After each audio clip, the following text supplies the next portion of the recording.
What's up, heathens? How y'all doing? We're here on the line. It's the Sunday show after dark, and I'm here with Seth Andrews. What's up, Seth? Hey, brother. I haven't seen you since the last convention we bumped into each other at. It was maybe late last year. Something like that. Was it? Oh, you guys were in Florida. Yeah, it's funny because it sounds really odd, but we bump into each other in person, but mostly we connect online. So I didn't think you existed in nature until I saw you at an event that happened, I think, a couple of years ago, when you and Casey were there, and then you popped down to Orlando for Florida Free Thought. So it's good to see you again, and we got another big one coming up this weekend, so it's going to be a lot of fun. Oh yeah, I can't wait to see you. And I swear I am gonna try to like buy you a lunch or something at some point, because like I remember when we were when we were at Free Flow, I tried to do that and you like were sly, and didn't let me do it.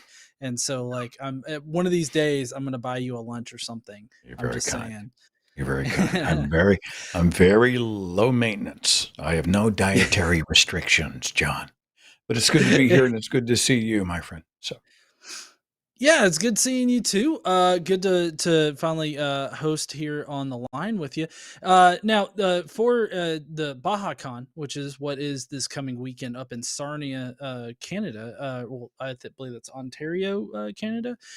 And I'm wondering, what are you talking about there? Because I've seen a couple of like your talks and everything. The one that you did down in Free Flow was pretty interesting. You were talking about I know it had something to do with purity culture. I can't remember. Yeah. And that speech is online. I normally will. The word tour sounds so pretentious, but I'll take a piece of material and I'll do it in 15 cities. And it's funny because it's probably like doing a speech or a stand-up or something else, where you take a measurement of how it's playing. Oh, there's a lull. You know what? That information, someone came out and they're like, well, hang on, your data is not exactly right. So I have to go back and make sure that it's correct, because, of course, accuracy is important. So then I do the next city and I notice a trend. This hit well. This was a little bit of a lull. You know what? I just woke up at 3 a.m. and realized that this would be great. So by the fourth or fifth time I've given a speech, it's pretty much where I want it, which is where I am now with a presentation that I have been giving, and I'm going to give in Sarnia, Ontario on Saturday. It's called Seth Andrews versus God. Who is the better intelligent designer?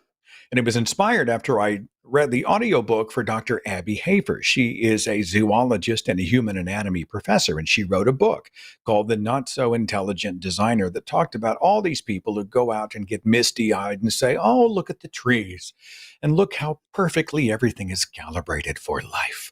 It must be the work of a designer's hand. And you and I, of course, are thinking, open your eyes. Just take a cursory look at the world we live in, and you realize we are far from fine-tuned, and the world is far from being fine-tuned for us. And so I took that concept and I decided I'm going to go mano-a-mano with God.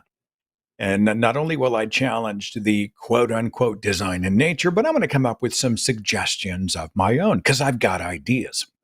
And it turned into this rapid fire rock and roll roller coaster, 45 minutes long, that I think people are really going to enjoy.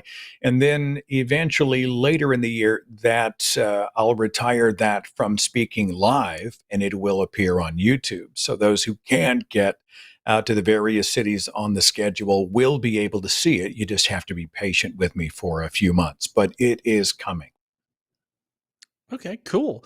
Now, one thing that I've wanted to ask you about is hecklers during your speeches. I believe the one in Free Flow, and I know the one at the conference that we did, or not we did, but No, no, you no. were at in it was in Indiana. I can't I remember what that one remember. was called. Yeah. Yeah. Well, I don't. It's rare that somebody heckles, but I think you happen to be at the two where it happened. I had one person in Indiana, and they apparently were either high or wasted or both, and the guy was shouting out during the speeches. And so I was on stage. Well, that's grief I don't need. It's disrespectful to all of the paying attendees and to the speakers. And so I just shut it down from the stage. I'm going to finish this speech, either, be quiet or get out.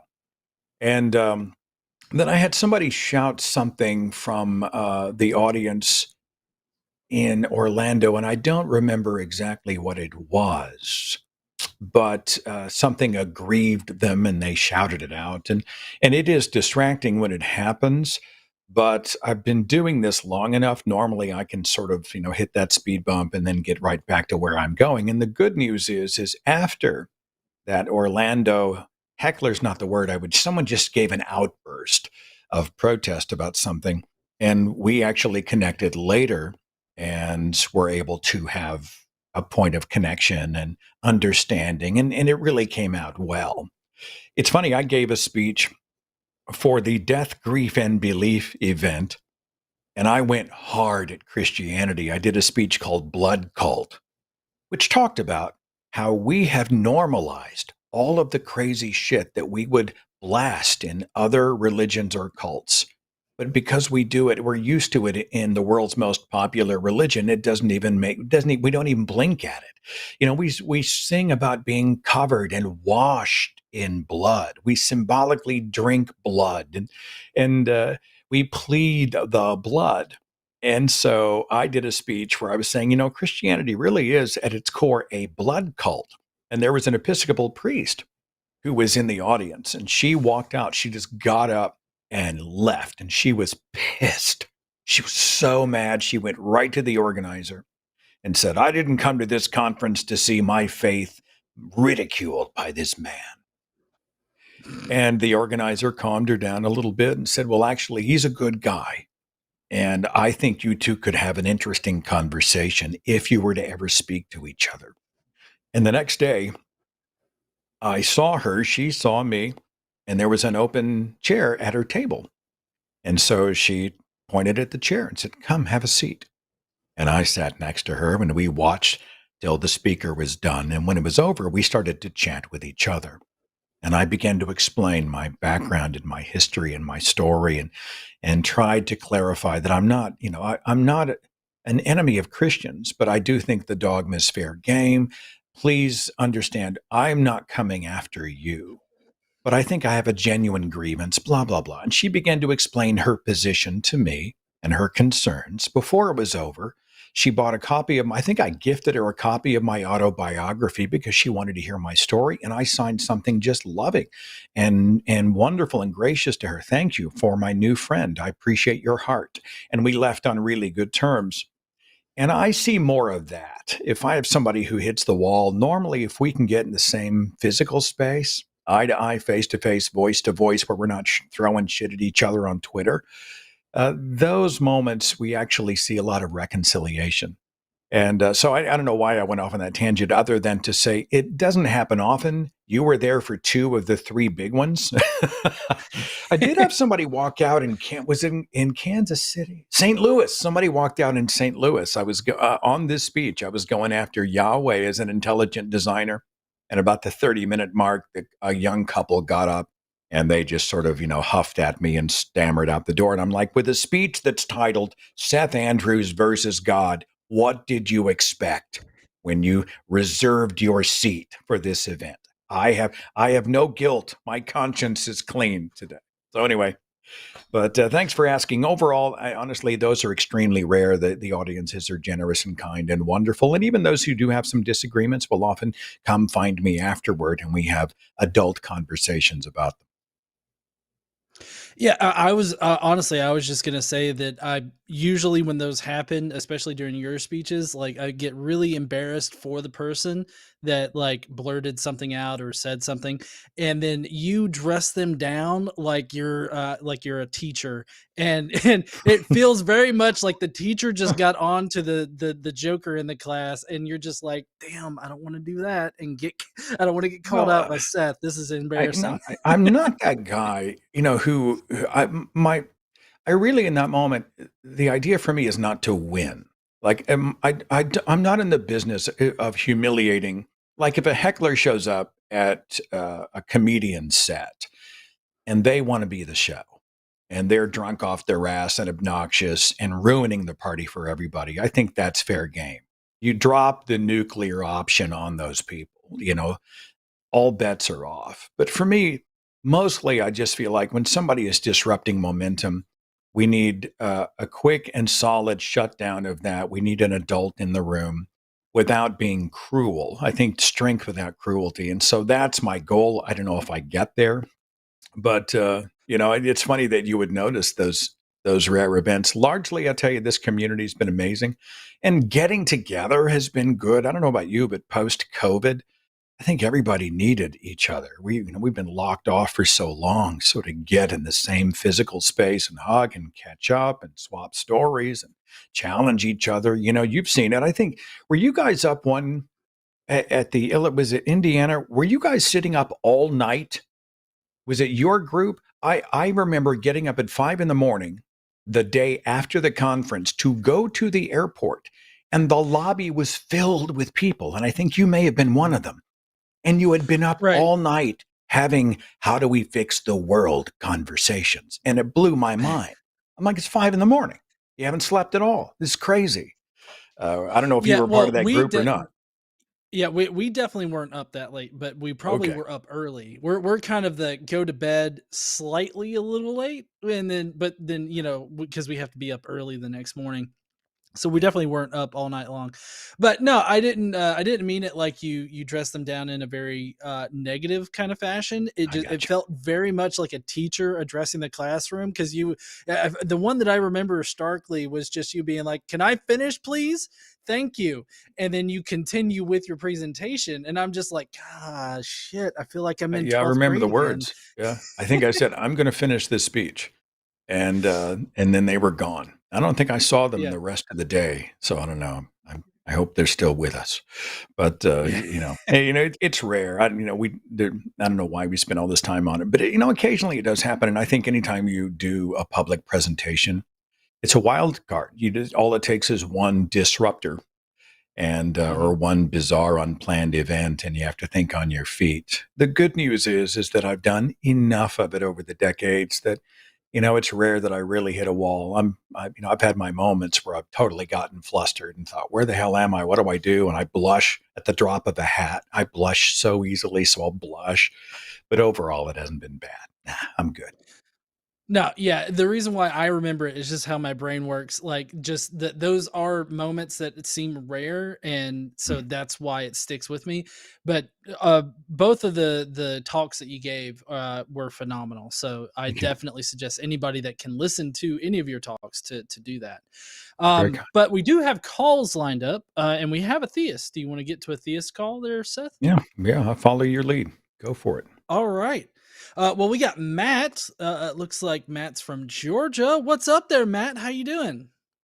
Hey, I'm doing really well. Can you guys hear me okay? Yep, Yes. we got you. Fantastic. I just wanted to start off by saying you guys really seem like, really intelligent people, and I'm still very early on in my journey of learning, so forgive me if my arguments aren't as articulate as I'd like them to be. Um, but I had really a question that I wanted to come to you guys with, and I really wanted to listen to your answer. What do you think uh, the use of philosophy in our modern day world is? And there's no follow up really. I'm interested in your answer. I don't know. It's funny. I saw a debate at the Imagine No Religion event between scientists and philosophers, and they had them at this long rectangular table. And the philosophers were, they were very much getting into sort of the navel gazing stuff about, what does it all mean, and what is how do we define existence, and all of these very esoteric questions. And the scientists were just pissed. They're like, everything is a scientific question. Philosophy is a waste of time. And so to watch these two cultures go after each other, one of the scientists actually crawled onto the table and he pounded on the table. He actually crawled on the table, just boom, boom, boom. And I myself, I don't do a lot of conversations in regard to philosophy, at least formal ones. I think we've all had those moments. What does it all mean? Is the answer really 42? I find Of course. utility in asking philosophical questions. I'm not convinced that philosophy and science have to operate separately, that they cannot overlap in some meaningful ways. But I am not a philosopher. I do not pretend to be a philosopher, nor do I speak well the language of philosophy. I think mine is more of a civilian level. What do you think? How do we get here? What do we do with ourselves? How do we define purpose? How do we define morality? How do we, what model of ethics do we have, and how would we frame that? And these conversations, I don't know if I would frame them as philosophical ones, but on a civilian level, that's kind of how I approach it. I don't know, John, what are your thoughts?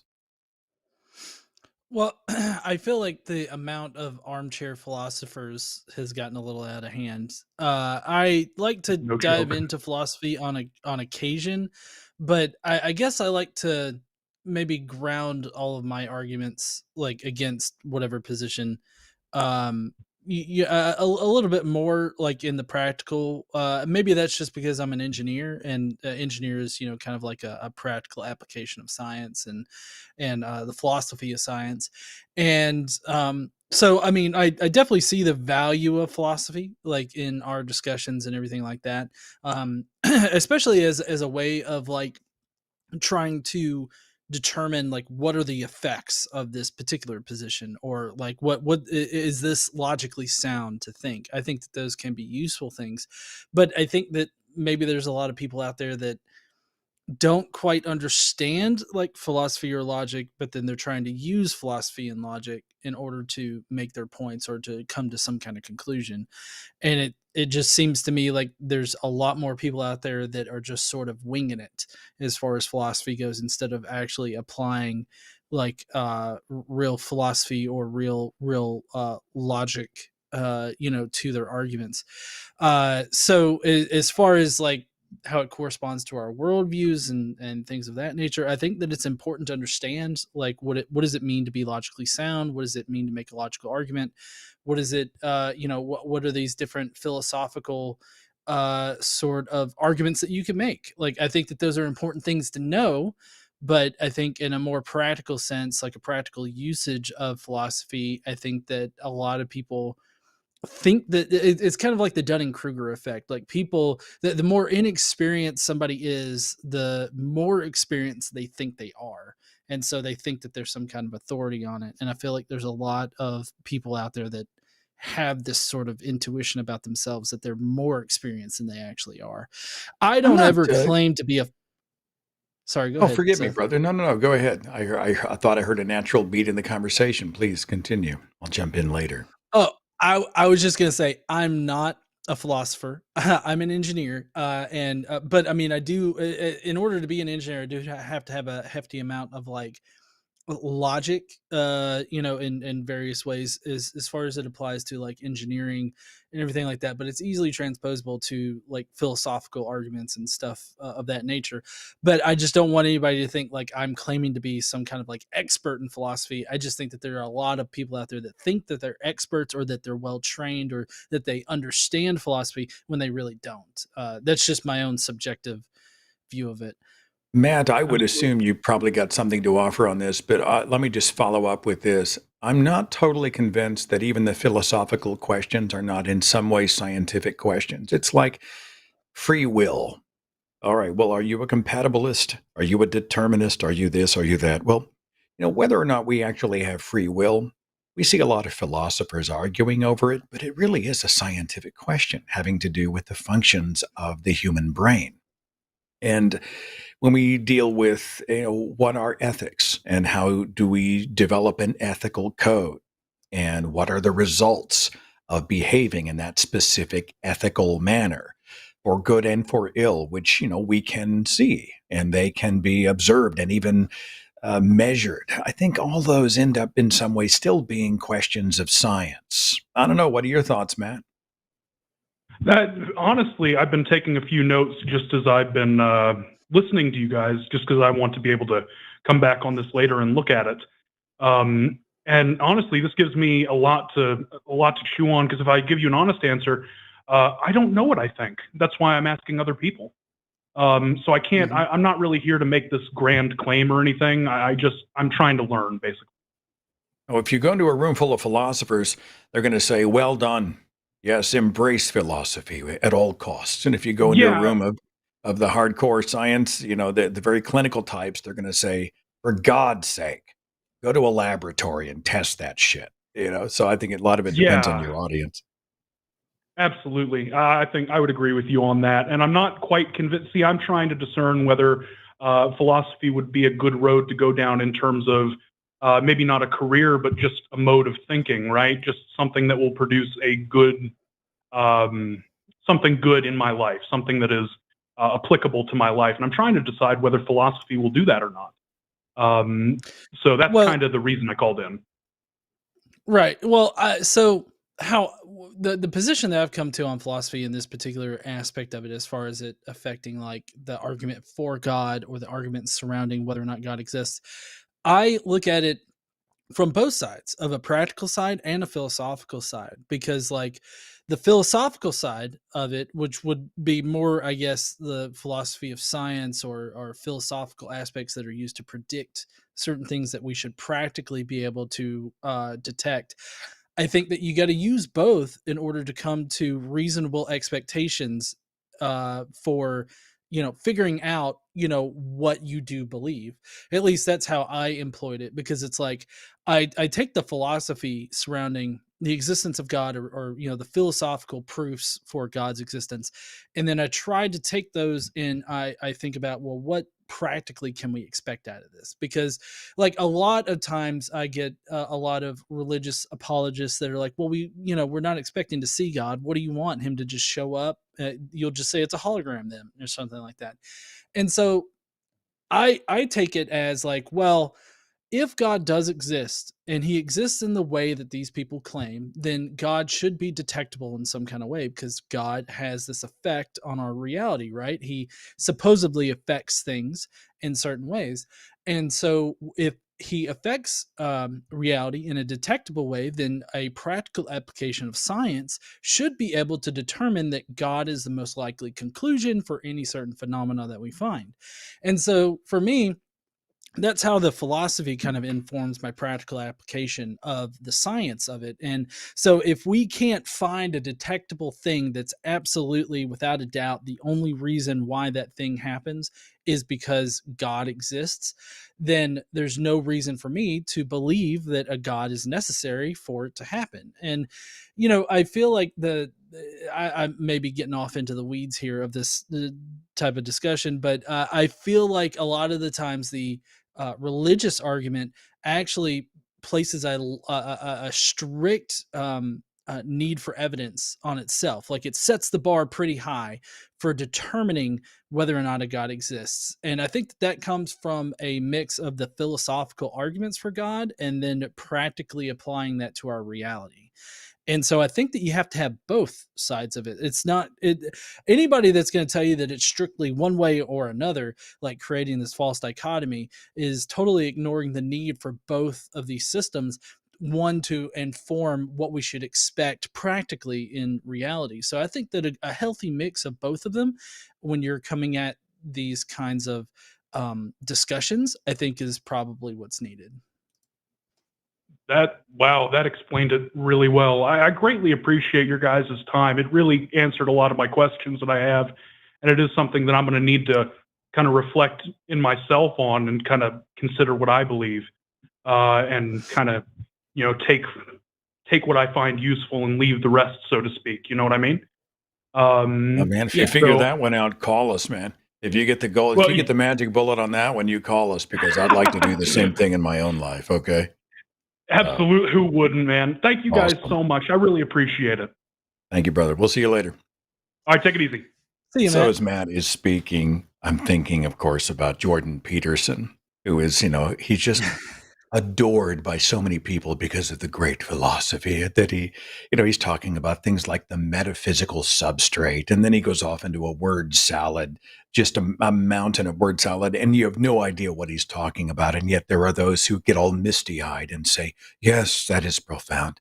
Well, it reminded me of something that is a little bit related. I had a chance to meet Deepak Chopra at an event in New York City years ago. And he happened to be at the same thing. And of course, Deepak Chopra is the woo meister. He's one of those cats that gets all philosophy and metaphysically, and then he starts invoking the quantum. He's the guy that said you could think your way out of aging. And this is before, his hair went gray and and he actually aged. And he's always spouting this wackadoodle nonsense. There's a website that is gold. It is called wisdomofchopra.com. And it is a Deepak Chopra philosophy one-line generator. And it's been around. It was pre-AI, but you just click, and then it comes up with just random shit that would sound like something he would say. So I pulled it up. Love is inside objective energy. There were some people who would be impressed by that and say, yes, yes. Okay, I'm refreshing. Making tea explains positive energy. True faith quiets unbridled energy. You could do this shit all day. Wisdomofchopra.com. Seth, it's amusing.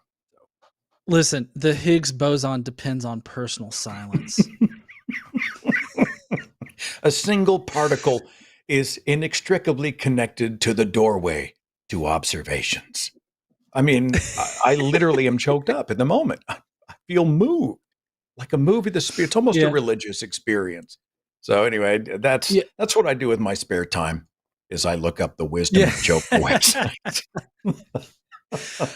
I've responded to a few of Jordan Peterson's things, and people hate it because, for me, every time he says something that I don't understand, like full sentence or even half of a sentence, I have to sit there and dissect it and really figure out what he's trying to say. And so, whenever I do those kinds of reviews of videos, every 2 to 3 seconds, I'm having to stop and be like, okay, guys, this is what he means by this. And so I'm having to translate line by line what he's saying, and it gets tedious. And I feel like the same thing would be with Deepak. I think we live in a culture that we reward the train wrecks, don't we? I mean, I look at legitimate world-changing thinkers, scientists, even let's say philosophers, let's say it's Bertrand Russell or someone like that, who their writings are transformative. They're just remarkably good even today. And then you realize that instead we celebrate Joe Rogan, right? We reward the Jordan Petersons.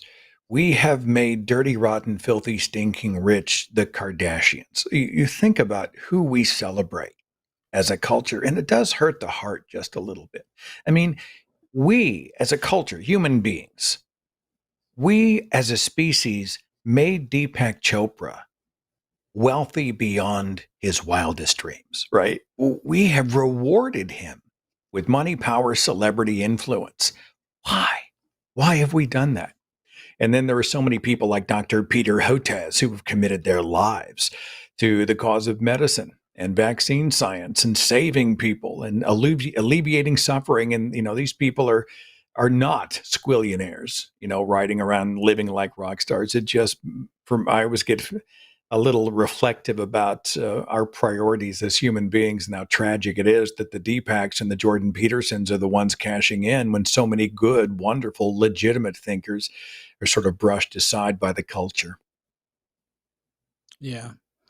You know, I really just can't stand Peterson or Deepak. I really can't. Yeah. But just to remind people, we do have most lines open.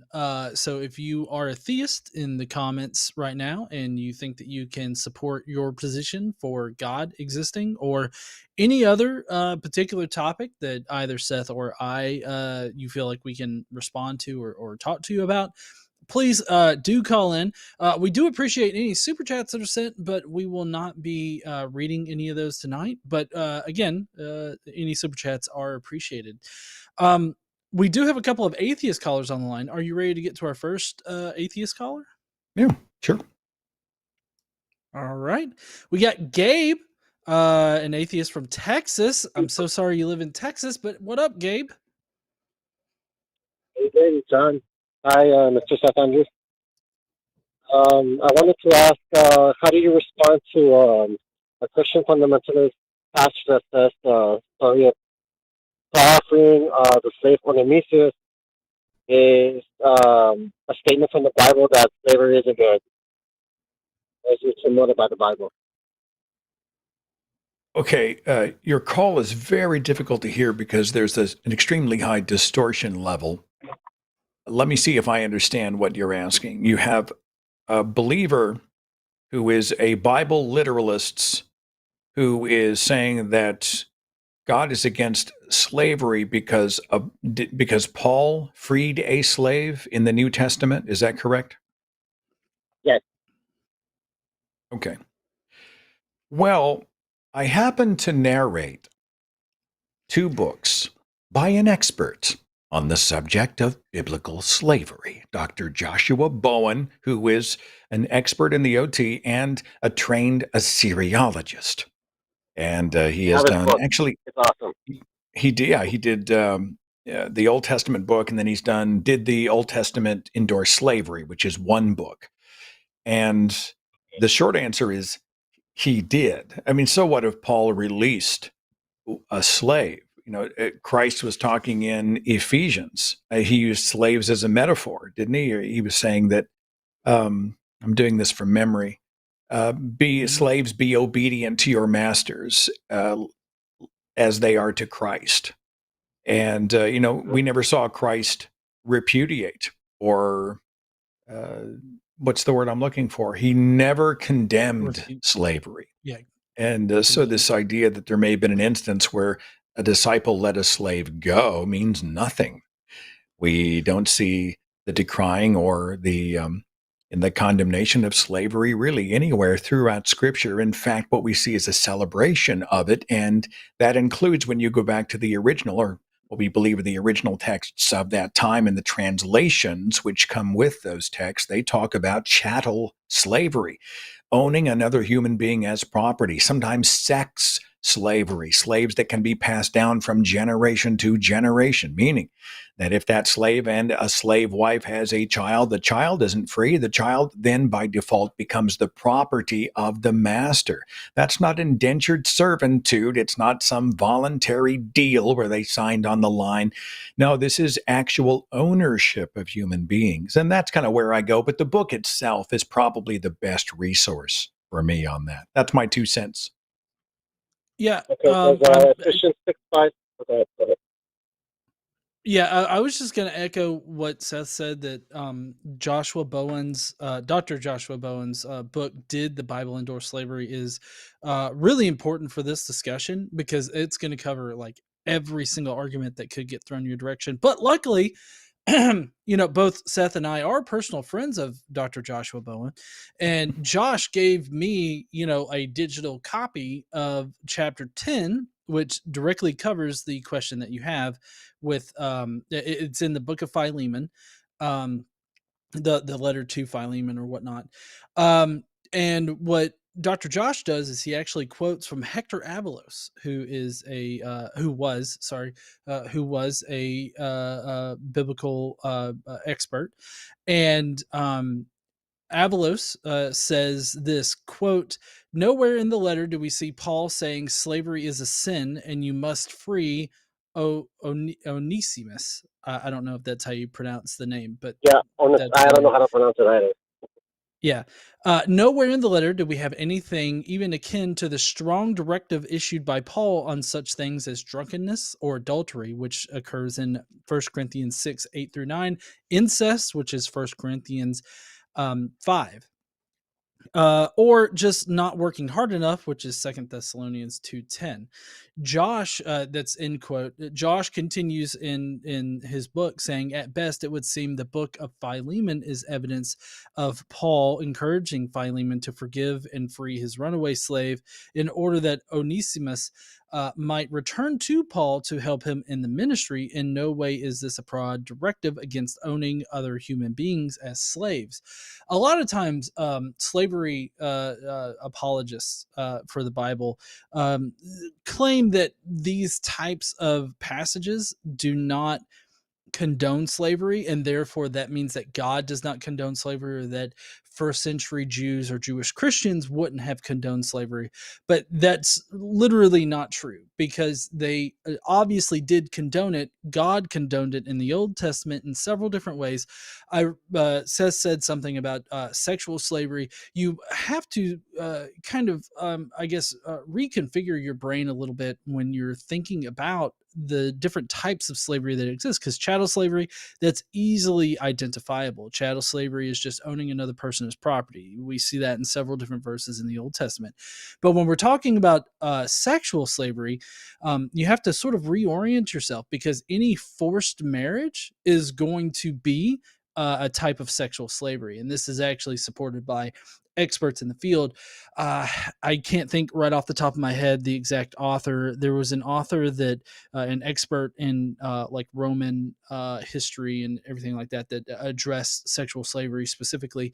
But basically, if there's any kind of forced marriage or a marriage or any kind of situation where the ability of being able to determine your whether or not you have sex, that is considered a type of sexual slavery. So all throughout the Old Testament, do you have sexual slavery being implemented? And this seems to be something that God, as well as the Israelites, don't have a problem with.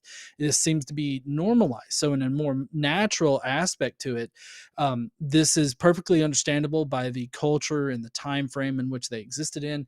The culture obviously didn't identify any kind of idea of consent, at least as as us in the modern time, contemporaneously understand consent. At the time, consent was just not a thing that was considered as far as the women at that time go. You had people that just basically sold women into marriages. And if there's no consent that is considered on the woman's part, then it is a forced marriage, which ends up being sexual slavery. And so what you have is all throughout the Old Testament, a type of sexual slavery is implemented and condoned and even mandated by God in several respects. That's not even getting to the part where God condones and mandates different types of slaves being taken in different ways in which people can be turned into chattel slaves. So just this one verse in Paul and Philemon, where he doesn't even advocate for the freeing of all slaves, does nothing to combat against how the God of the Old Testament and the New Testament definitely condone slavery. So even if you could find one instance, let's just assume that Paul definitely said you should free your slave because slavery is wrong. Even if you had that, that is not God. Like Paul in his letters never indicates that that is something that Jesus told him. This is something that he is advocating for on his own personal terms.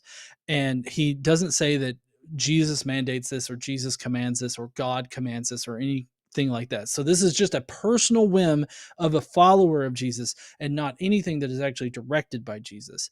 So if I was approached by somebody that was giving me this line about Onesimus in Philemon, I would just lay out the mountains of evidence prior to this point, so that even if we give you this point, which we really shouldn't, but even if we give you this point, it does nothing to combat against everything that the Old Testament and the New Testament, for that matter, and history lays out.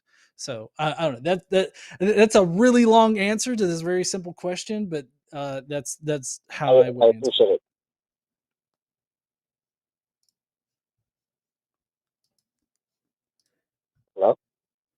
Oh, hey, yeah, we're here. Sorry. I didn't hear you. You said you appreciated it? Yes. And Awesome. I have one more question. Is Ephesians 6:5? I told him, the one that says that slaves obey your masters. He says that's not from Jesus. Is that correct?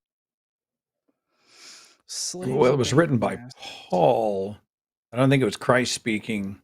It was Paul speaking on behalf of Christ. I'm doing that from memory.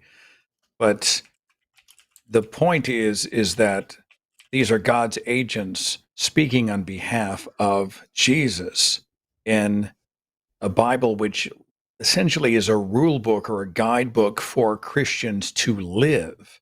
So whether or not it came out, I mean, the Ten Commandments didn't come out of Jesus's mouth either, and yet they are considered sacrosanct. Yeah, and so to be clear, this is in Ephesians 6, 5, and 6. And basically, what Paul is doing is comparing like slaves, as far as having masters. He says, "Slaves, obey your earthly masters with respect and fear, and with sincerity of heart, just as you would obey Christ. Obey them not only to win their favor when their eye is on you, but like slaves of Christ, doing the will of God from your heart." So he's obviously not like he's obviously saying that as a Christian you are a slave to Christ, and he's comparing that to the earthly slavery that is experienced, and he's equating the two, saying that you should obey your earthly slaves just like you obey Christ. And so he's kind of bridging this connection there between believing in Christ and being a Christian and being a slave, in that you don't have any kind of ability to revoke consent from being ordered to do anything or anything like that. Like, you don't have free will in this situation, just like as a Christian you don't have free will as far as what Christ wants you to do. So while Christ isn't saying this necessarily, it's Paul drawing upon current situations in his time to compare that to what your relationship should be to Christ. So it's definitely not a condemnation of any kind of slavery or anything like that. In fact, it would be more of an enlightening thing about the nature of a Christian's servitude or connection to Christ, and that's of a slave, in that you don't have the opinion or you don't have the ability to deny anything from Christ. You just have to do what Christ says. So that's, I mean, that's how I would answer that. Okay. Thank you. Thanks for calling, Gabe. Have a good one, brother. Yeah. Thank you. Okay. And I read your books. Seth, read some of your books. I really found them very hilarious. Thank you for making them. Thanks for calling. Sorry we couldn't get a better connection there. It's interesting Yeah. to watch the tap dance that happens when people get into Old Testament, New Testament, right? Well, Christ came and he gave us the new covenant in Matthew. So now we can wipe out the Old Testament, all of the barbarism. And I was going through someone who was condemning me on my social media page today. The reason you have rejected Christianity is because you don't fully understand it and you just want to sin. And so I just went through and I'm like, well, is it unreasonable to say that there might be some problems with stories about cosmically conjured garden nudists and 900-year-old human beings and flying fire chariots and sea monsters and people who gained superpower based on the length of their hair and blood atonement, blood magic, magic healing mud, an unwed teenager who was impregnated via ghost sex, and the seven-headed dragon of Revelation who came down to condemn the plan. I mean, is it really problematic for someone to raise an eyebrow and say, "Hey, wait a minute, that's a problem"? And they discount the Old Testament by saying, "Well, God is love, and it's all the New Covenant." And of course, this ignores the fact that the New Testament has a lot of crazy shit in it as well. It also ignores the fact that Jesus affirmed himself that he came to essentially affirm the law, right? Everything will be fulfilled according to Yahweh. And the third thing is that Christ wasn't always a good guy. People like to talk about Jesus being love and light and happy, joy, joy, kumbaya Jesus. But the truth is that he often said some very problematic things. He said some racist things. He was hateful. He was dismissive of people and their loved ones and their children whenever he wouldn't even allow them to go home and say goodbye. He wanted them to just join up and leave with him. He gave bad advice about loaning money. You know, he gave advice about a lot of things that are just bad. And this is the same Jesus who is God, part of the Trinity, who is one of the architects and authors of hell theology. Depart from me, you who are cursed, into a lake of everlasting fire. So Jesus doesn't get a pass. And certainly Jesus did not give slavery a pass in the New Testament. Yeah, totally. And you would think that for a God that is like all knowing, or even if you consider Jesus being that he is part of God, however you want to interpret that, I would think that one of the first things, considering the history of the world that we know of, you would think that saying a few choice phrases might have been great, like, hey, maybe don't groom and sexually abuse young children in your congregation. Like, I feel like that, simply putting that in however terms that a first century Jew would have put it in, I feel like that would have really alleviated a whole lot of stuff, or at least made it a little bit easier for Christians to call out sex abuse in the church. And we just don't see that happening, especially with God. God and his 10 commandments that, like Louisiana is being forced to put in every single classroom. Uh, the first 4 commandments are, a self-serving, ego-stroking statements about God. And I feel like God could have made one ego-stroking statement, and then he had 3 different, positions in which to put like very important moral statements. But we don't see that happening. We see God only caring about, what benefits him and what he wants, regardless of what that means for future generations of people, his people. We lost somebody off the switchboard, someone named Noah, and I've been asked if we can ask if Noah would call back. So please Yeah, dial back the switchboard. yes, definitely. If anybody is in the chat and they think that they can prove that their God exists, or prove any particular part of the Christian narrative, or if you disagree with Seth and I on anything that we've said so far, which we're about to get into some reliability and history of the Bible stuff. If you disagree with anything that we say, definitely call in, and we can talk about it. We'd love to talk about things. We promise not to go ape shit on you. Just saying. That's kind of a common thing with a lot of these call-in shows. We're just going to go ape shit on you, but we won't. Anyways, we've got Michael from New Mexico on the line now. What's up there, Michael? Hey guys, how's it going? Very well. It's going pretty good. That's good to hear. Thanks for taking my call. I wanted to talk about the Bible.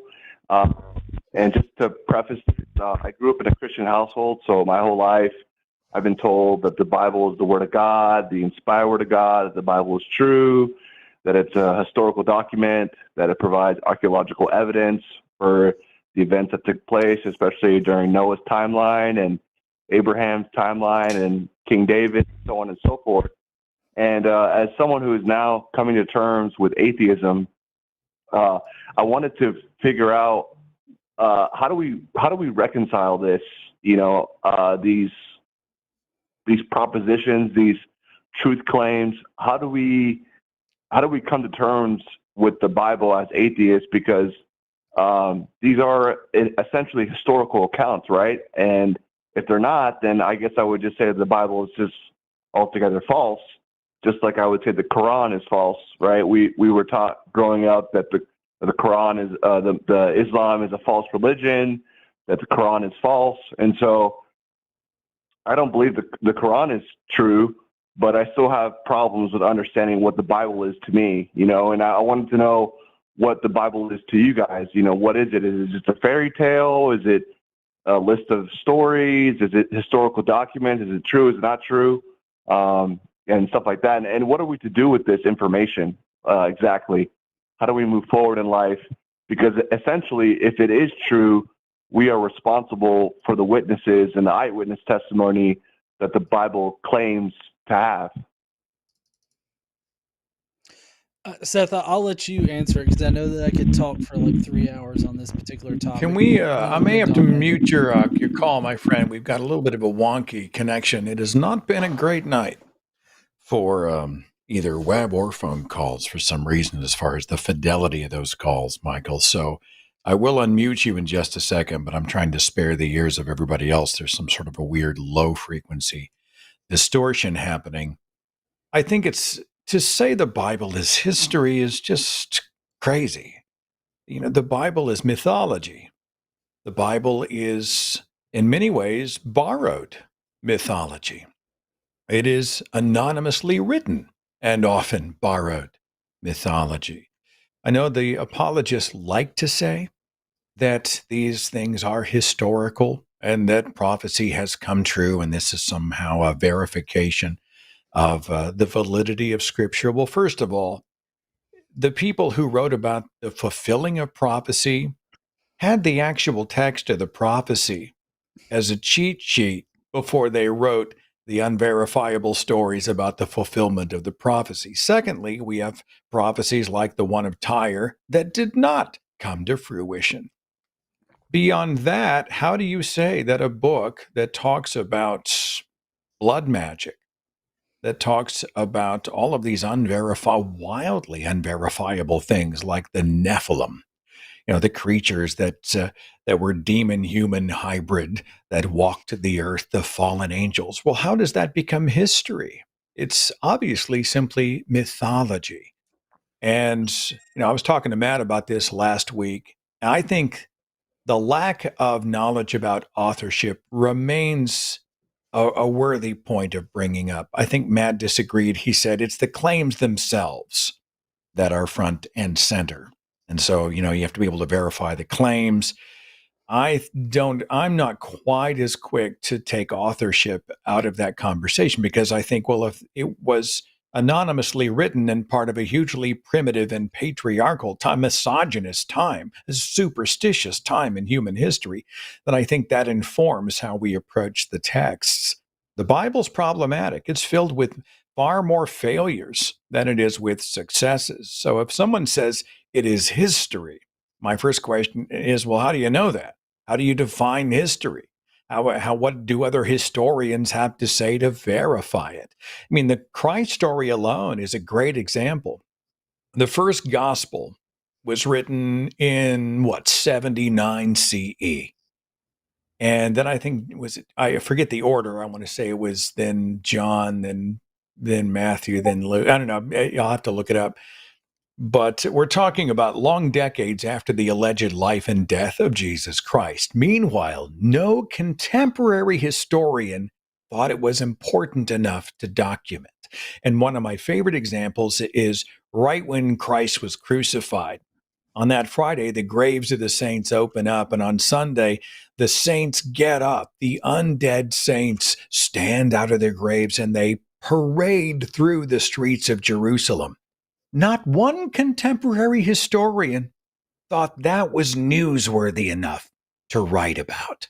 No. It is written about anonymously in books that appear long decades after the events were supposed to have happened. Well, that's not history. That's just mythology. And so I just don't buy the idea that it is history in any way. John, I'll hand it over to you. I think I've rambled enough. Yeah. So, it's quite interesting. And Michael, we do still have you muted, primarily only because of the background noise and everything like that. We'll unmute you here in a second. So when I approach the whole historical narrative or the idea that the Gospels or the New Testament is historical, I think about what we do normally in history. Now, I'm not an expert, but I have read a lot of shit from the experts on this topic.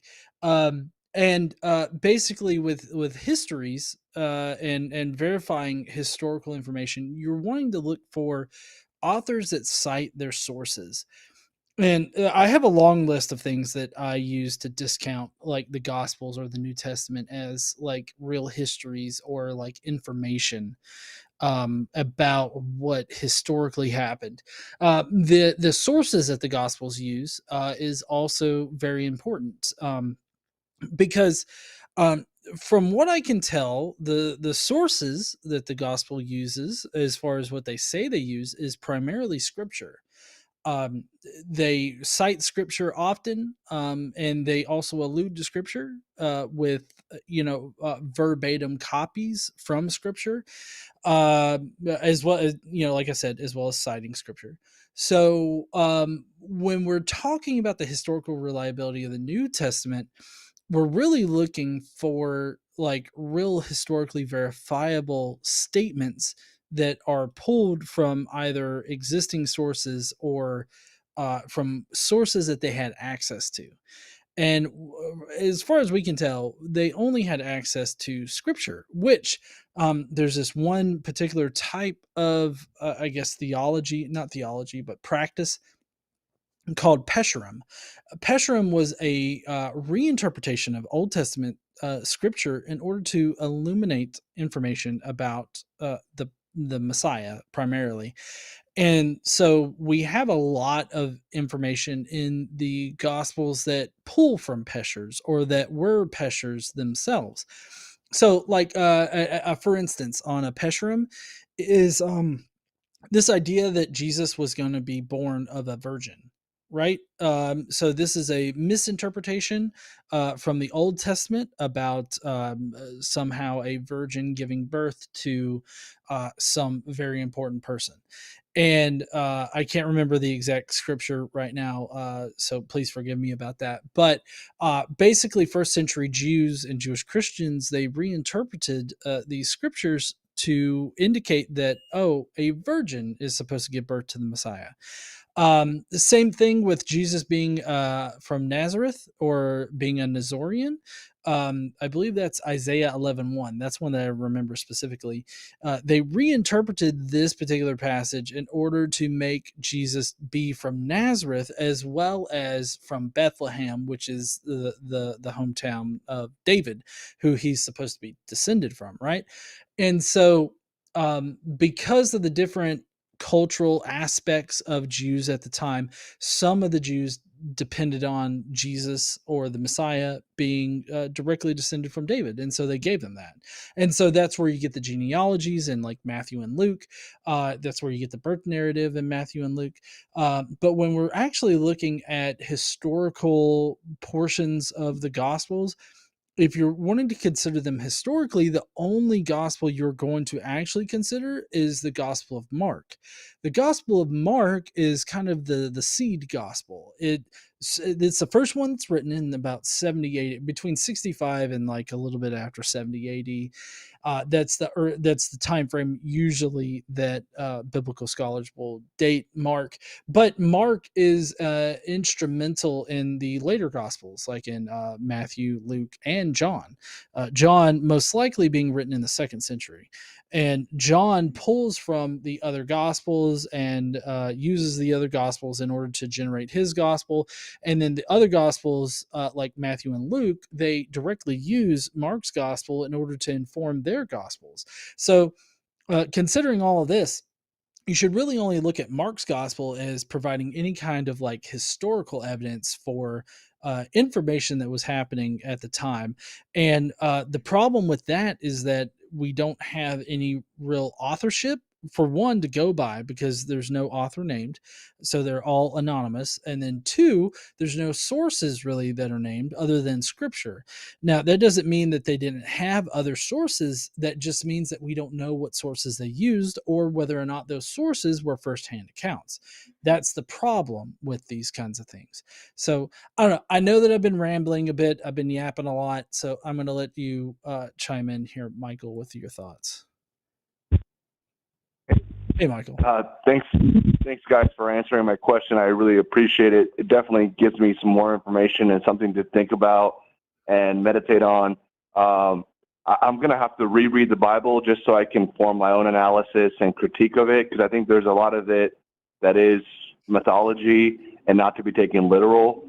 But I want to say thank you guys for answering my questions, and you guys have a good night. I appreciate it. Thanks for calling. Yeah, Michael, before you go, there's a great book by Randall Helms called Gospel Fictions. I would definitely suggest either looking at that or reading some portions of it, because what Gospel Fictions does is it takes the gospel narratives and it directly ties it back to Old Testament scripture, and it does that by identifying verbatim copies from the Old Testament, and it definitely illuminates like where they got a lot of this information from. Like for instance, in Gospel Fictions, it talks about how in Mark there's two different feeding of the multitudes, right? There's one, I can't remember the numbers. There's feeding a bunch of people with a bunch of fish and loaves of bread, and he in Randall Helms explains how, well, there are two stories that are presented here, but it's really just one story that later authors corrected to be one story. It's just that Mark thinks that they're two separate stories because, you know, he heard two different versions and he thought that they both happened. So sorry. That's one particular thing that can that's one particular book, sorry, one particular reference that can really help illuminate some of the connections to the Old Testament. I'll check it out. Yeah, you said it was Randall Helms, Gospel Randall Fiction? Helms, Gospel Fictions. Yes, it's a very good book. Yeah, it's definitely available like on Kindle as well as a physical copy. Michael, thanks for calling, my friend. Have a good one. Thank you so much. Bye-bye. Yep, see you. All right. I Bye, pulled Michael. up Dr. Bowen's Atheist Guide to the Old Testament, and I'll just read just a portion. By the way, the switchboard is open if somebody wants to dial in, theist, atheist, spiritual, on a journey, whatever, something's on your mind you want to talk about. I'm looking at what it's in the introduction.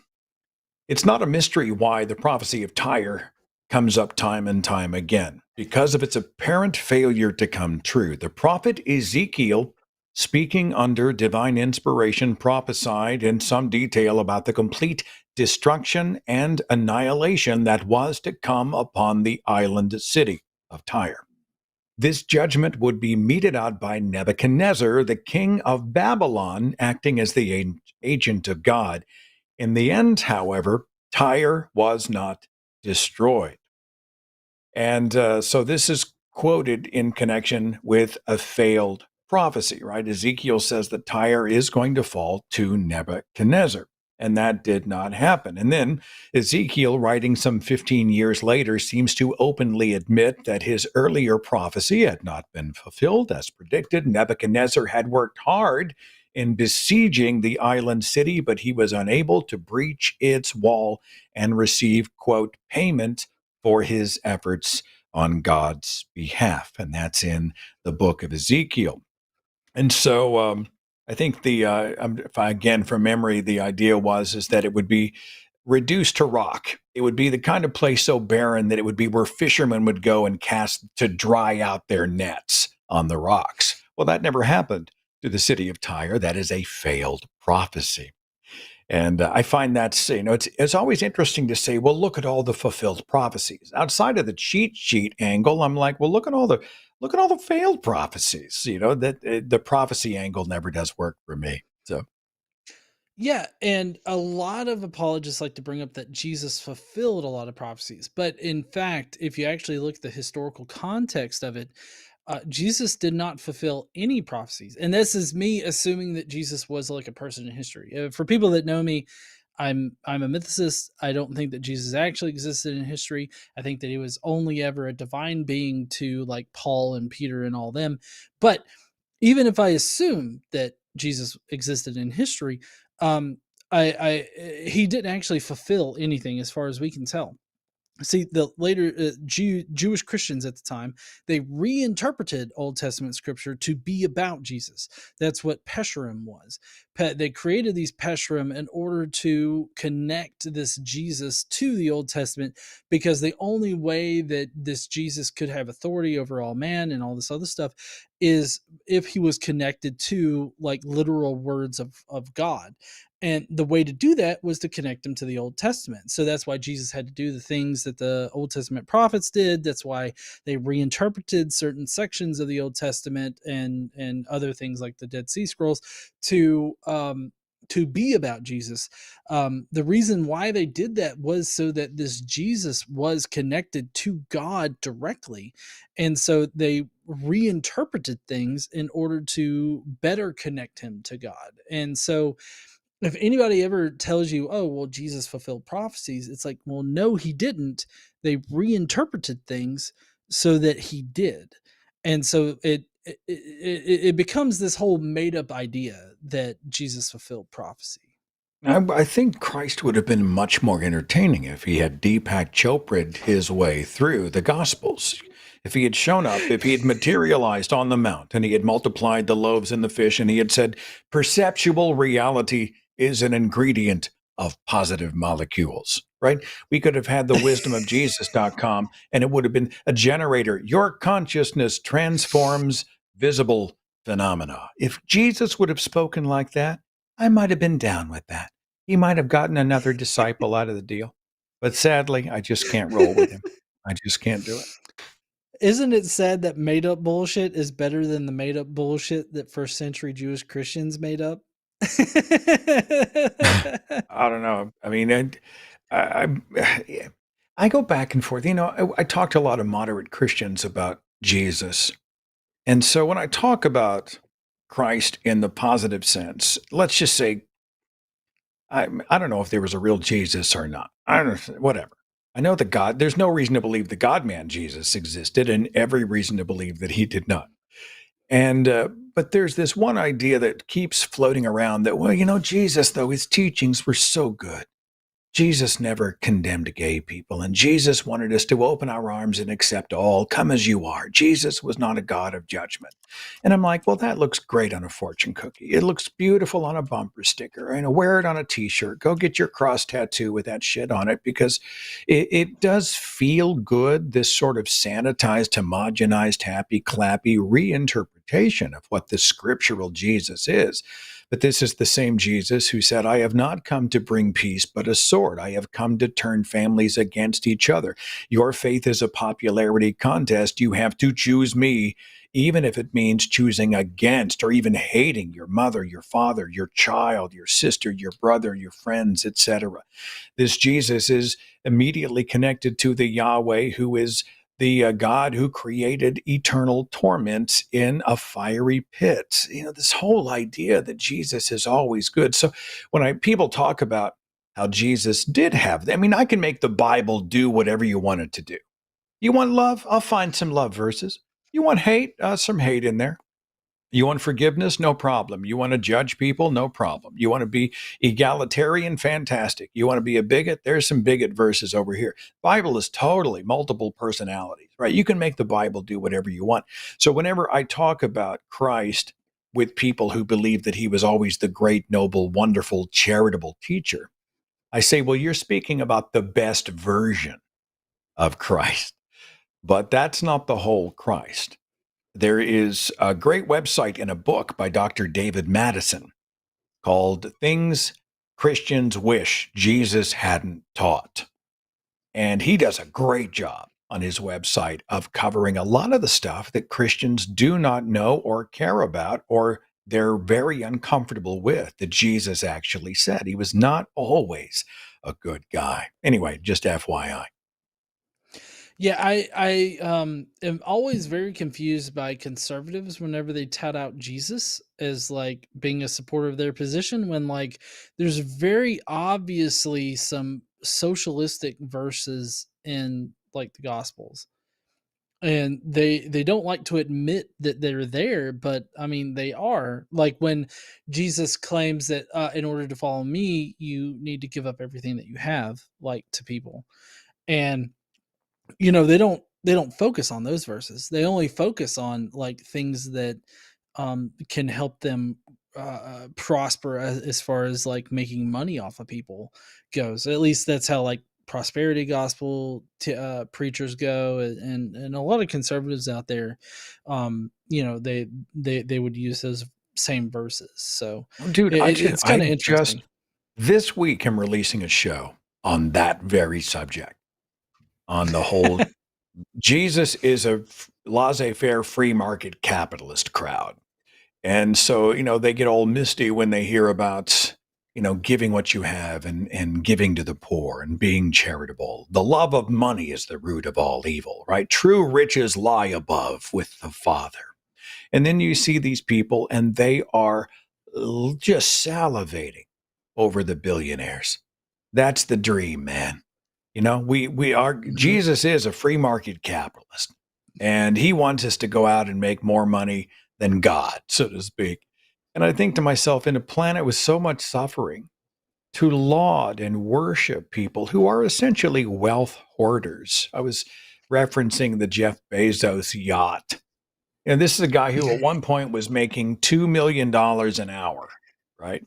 While many Amazon employees are making between 15 and 50, depending on their position, he's making $2 million an hour. I'm not saying he shouldn't be wealthy. I'm not saying that he shouldn't be rewarded. Knock yourself out. That's the dream. But I'm sorry. You go out and you spend $500 million on a boat, on a yacht. That would build $100,000 homes. You could install water filters in 10,000 impoverished regions all around the world and help millions of people have clean drinking water. You could buy shoes for, $100 pair of shoes. You could buy for tens and tens and tens of thousands of people. I think about all of the waste.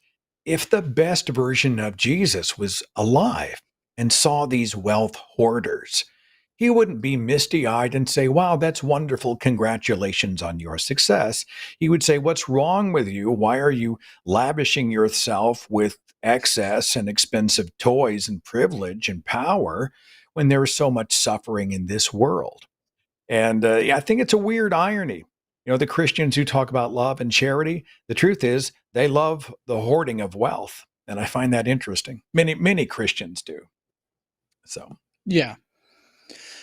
So we do have Hayden from Australia that's calling in to ask about young Earth creationism and the global flood. So what's up there, Hayden? How you doing?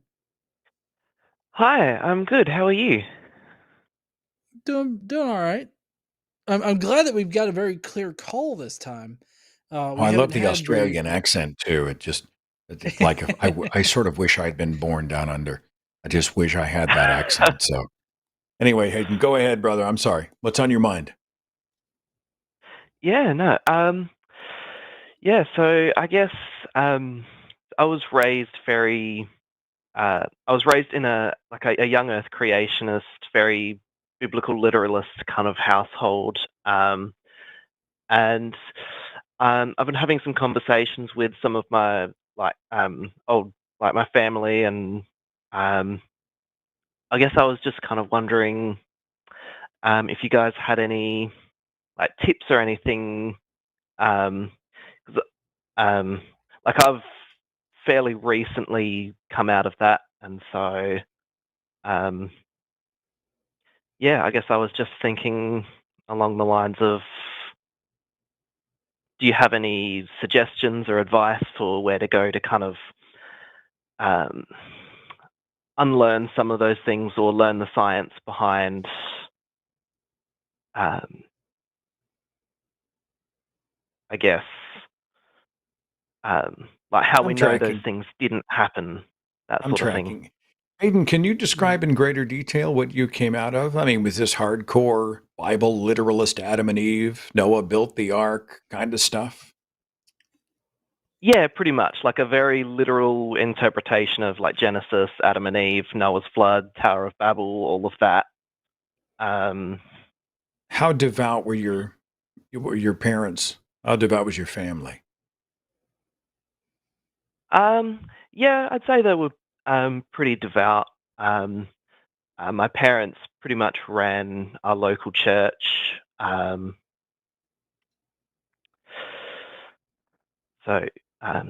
was a Pentecostal kind of background. So it was a very experiential church, probably a lot of heightened emotions, and I feel a move with the Spirit and those types of things. Yeah. Yeah. Are they aware of your journey, where you're at this point? I don't. My parents aren't. I've had a few more conversations with some of my siblings recently, so they're a bit more familiar with that. Okay. Can you tell me what it is you might be struggling with at this moment? It's obvious you're deconstructing the religion, and on some level, you ain't buying it. And so you're stepping away from it. What's giving you pause? What are your points of hesitation at this measure? I think I've kind of stepped away from it. I'm not sure. It's been a very kind of gradual process, but I Well, let think me back up. I'm not trying to put you on the spot. I know you're processing a lot, and it's hard to articulate sometimes these very complex feelings that we have. So I'm going to try to guide you through it. And John, I don't mean to overwhelm the conversation. I'll hand it over to you in just a second. But you obviously had some moments of doubt and said, this is not working. And so now you're at a point where you're like, what am I? Am I an ex-Christian? Am I spiritual? Do you believe in any gods? Are you still asking the questions and you don't know the answers? So where are you at?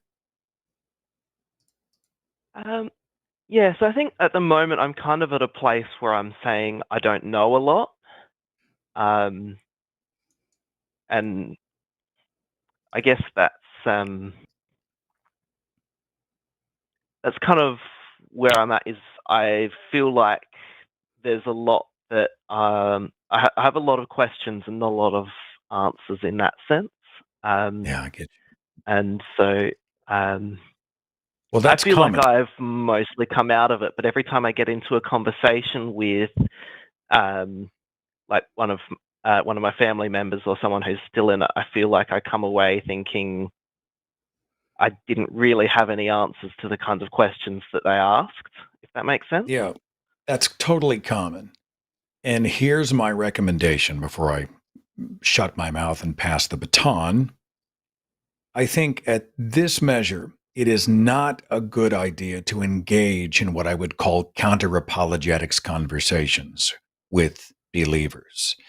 I think this is the moment where you are focusing on doing education, you are researching, right? And I think it's a liberating place to say, I don't know a lot. Because when I came out of the faith, I remember thinking, there's so much I don't know. There's so much I'm playing catch up on. I mean, to be in my late 30s before I really start to try to understand what evolution is. I was taught to say it's wrong. I had no idea what it was. I never read Darwin. I never got a lecture from an evolutionary biologist. I didn't know what it was. I just knew it was wrong. And it was late in life when I thought, well, my education starts today. And we want to rush that. And we want to feel like we're catching up and making up for lost time and filling all the blanks as quickly as we can so we can go out and tell everybody why we got to where we are or why we're doing that. But I think you're going to have to slow down. Give yourself a little bit more leeway and oxygen on that and focus on resources to tool up. And I'm talking it may be on the order of years. I wish I'd waited like 3 or 4 extra years before I actually started to activist because I think I would have been much better at it. I would have been more educated about it. I wish I had waited on some of the conversations I'd had with religious people until I myself knew my own mind. I'd gotten better educated. I was able to stand on the shoulders of the experts in the fields in which we were discussing. I got more comfortable in my own skin. And so we can, I think, put you onto some resources, whether it's evolutionary biology. There are a lot of great books out there, whether you're looking at people who are ex-pastors who've deconstructed their faith and are no longer in the pulpit. There are people getting into the science or the anti-science of creationism. I mean, there are so many angles. So you're probably going to have to determine what it is specifically you want to tool up on and in what order. But you can always drop me an email, seth@sethandrews.com, or just go to thethinkingatheist.com. There's actually a resources page there. Go to thethinkingatheist.com. There's a resources page. It has books, it has websites, and it has podcasts and videos. And you can choose what you want to learn about, and you can actually use that page as a starting point or starting block. Would that be okay? Yeah, that sounds good. No, sorry, John, go ahead. I'm going to sit back and listen to the magic now that I'm done bloviating. So, Yeah, I mean, I guess I don't really have too much to add to what Seth said. I generally consume content from people like Guts at Gibbon, Erika. She regularly hosts on this line on the line. Forrest Valkai. As far as like creationism and global flood stuff goes, I've got some content on my channel that goes over that, but I'm not an expert. The Guts at Gibbon, Erika and Forrest, they're both experts in this area, and they have really great counter arguments to a lot of the apologist talking points. But essentially, where I go to with like young Earth creationism and the global flood is a more practical application of like what we know about reality. Like we know that like radioactive decay takes a certain amount of time in order to happen, and it occurs in a very specific way. And that just doesn't mesh well with young Earth creationism or the global flood. And so they have to come up with excuses for these things. So, like for young Earth creationism, they say that, oh, well, physics operated completely differently before the fall of man. We don't have any evidence of that. Like, we just simply don't. We don't have any evidence that reality functioned in a completely different way prior to a certain event in human history. We don't have any evidence that there's ever been enough water on this planet to cause a global flood. And when we're talking about a global flood, we're talking about enough water on the planet to reach above the highest point on the planet, which would be Mount Everest, as far as I can recall. And that requires like an immense amount of water, and we just do not find that on our planet whatsoever. So that makes that a non-starter for me, like this whole idea of a global flood. Now, a lot of apologists will claim some kind of magical explanation for how much water could have gotten here or anything of that nature. But what it comes down to is that they have to appeal to magic. They have to appeal to this magical idea that water can just appear out of nowhere, or that somehow water can appear under the crust and then eject out of the crust and not vaporize everything on the surface of the planet. So there's a lot of different aspects that you have to think about when you're considering young Earth creationism. You have to think about like the implications of what they're saying. You have to go beyond their answers in order to figure out why their answers aren't logical, like why they're illogical. Like if enough water existed below the crust of the earth that it ejected from the earth to fill the earth with water, enough water to cover Mount Everest, then it would require so much energy that the entire face of the earth would have been flash boiled and killed off. There wouldn't have been plants. And that goes to another thing. If the entire earth was covered with water, how did plants survive? Like, because it wasn't like they were covered for 40 days and then that was it. As you know, as if that would be an explanation for anything. But they were covered for a full year in the biblical text. Like they were covered for a long period of time, enough time to where plants would die underwater. It wasn't just a couple days. It was enough time for plants to die, so there shouldn't have been any plant life whatsoever. But yet in the Bible it claims that doves came back with plant life from land that was exposed. And so like you have to think about their explanations for things. Like think about the AIG, Answers in Genesis. They have the Ark Encounter. in the Ark encounter, they try to explain how all of the animal types were stored on the Ark, right? And they have this whole elaborate explanation for things. But then they also say that whales didn't need to be on the Ark because they were animals in the water. Well, the problem is that they have animals that they identify as being proto whales. Like these are the animals that developed eventually into whales, but then they also say that whales didn't need to be on the Ark. So there's a lot of contradictory information, like within their own explanation, that totally disproves whatever in the fuck they're trying to sell you. And it's all because the Bible and its explanations do not make sense whatsoever.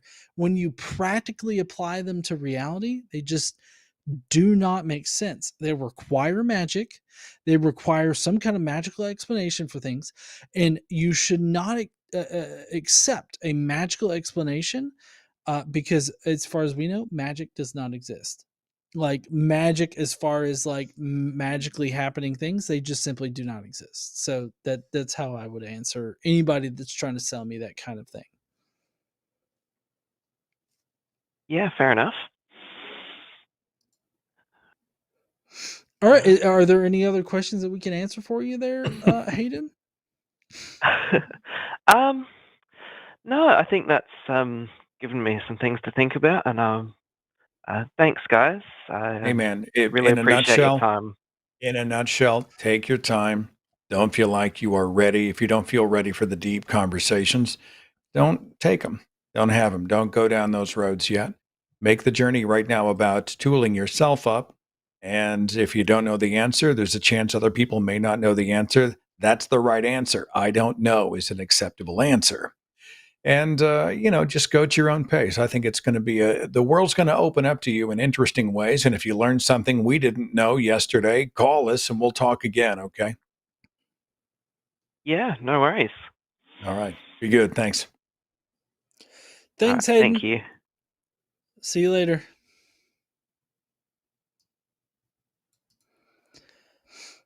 I don't know. All right. I remember when I was going through my time of, I don't know, I was really at that point where I realized it was all just bullshit. And it wasn't just that I was beating myself up for being so thick, because I felt so thick. How did you believe that? Why did you not question it? And then I really got into the power of programming. I mean, it's cult programming is really what it is. But what mostly set me off was how I was treated by the people all around me for daring to disagree.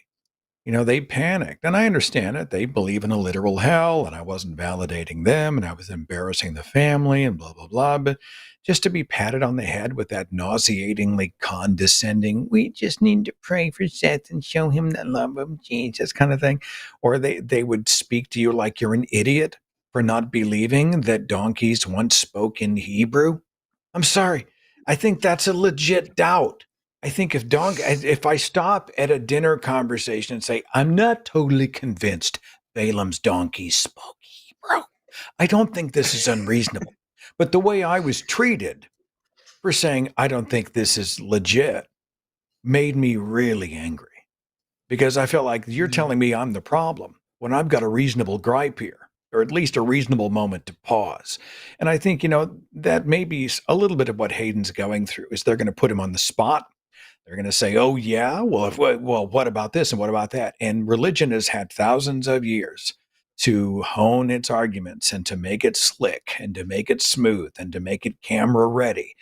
But it doesn't mean it's legitimate or credible. A lot of times these debates, the losers actually come off like winners because it's a style argument instead of a substance argument. And I think at this measure, don't worry about engaging them. Engage your own mind.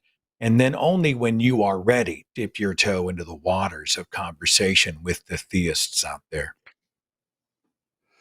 No, I totally agree about that because I know when I was deconstructing from religion and everything, I very much like wanted to have like I guess, a very fleshed out idea of why I don't believe, and expect everybody to like have that kind of I guess criteria for engaging in the conversation.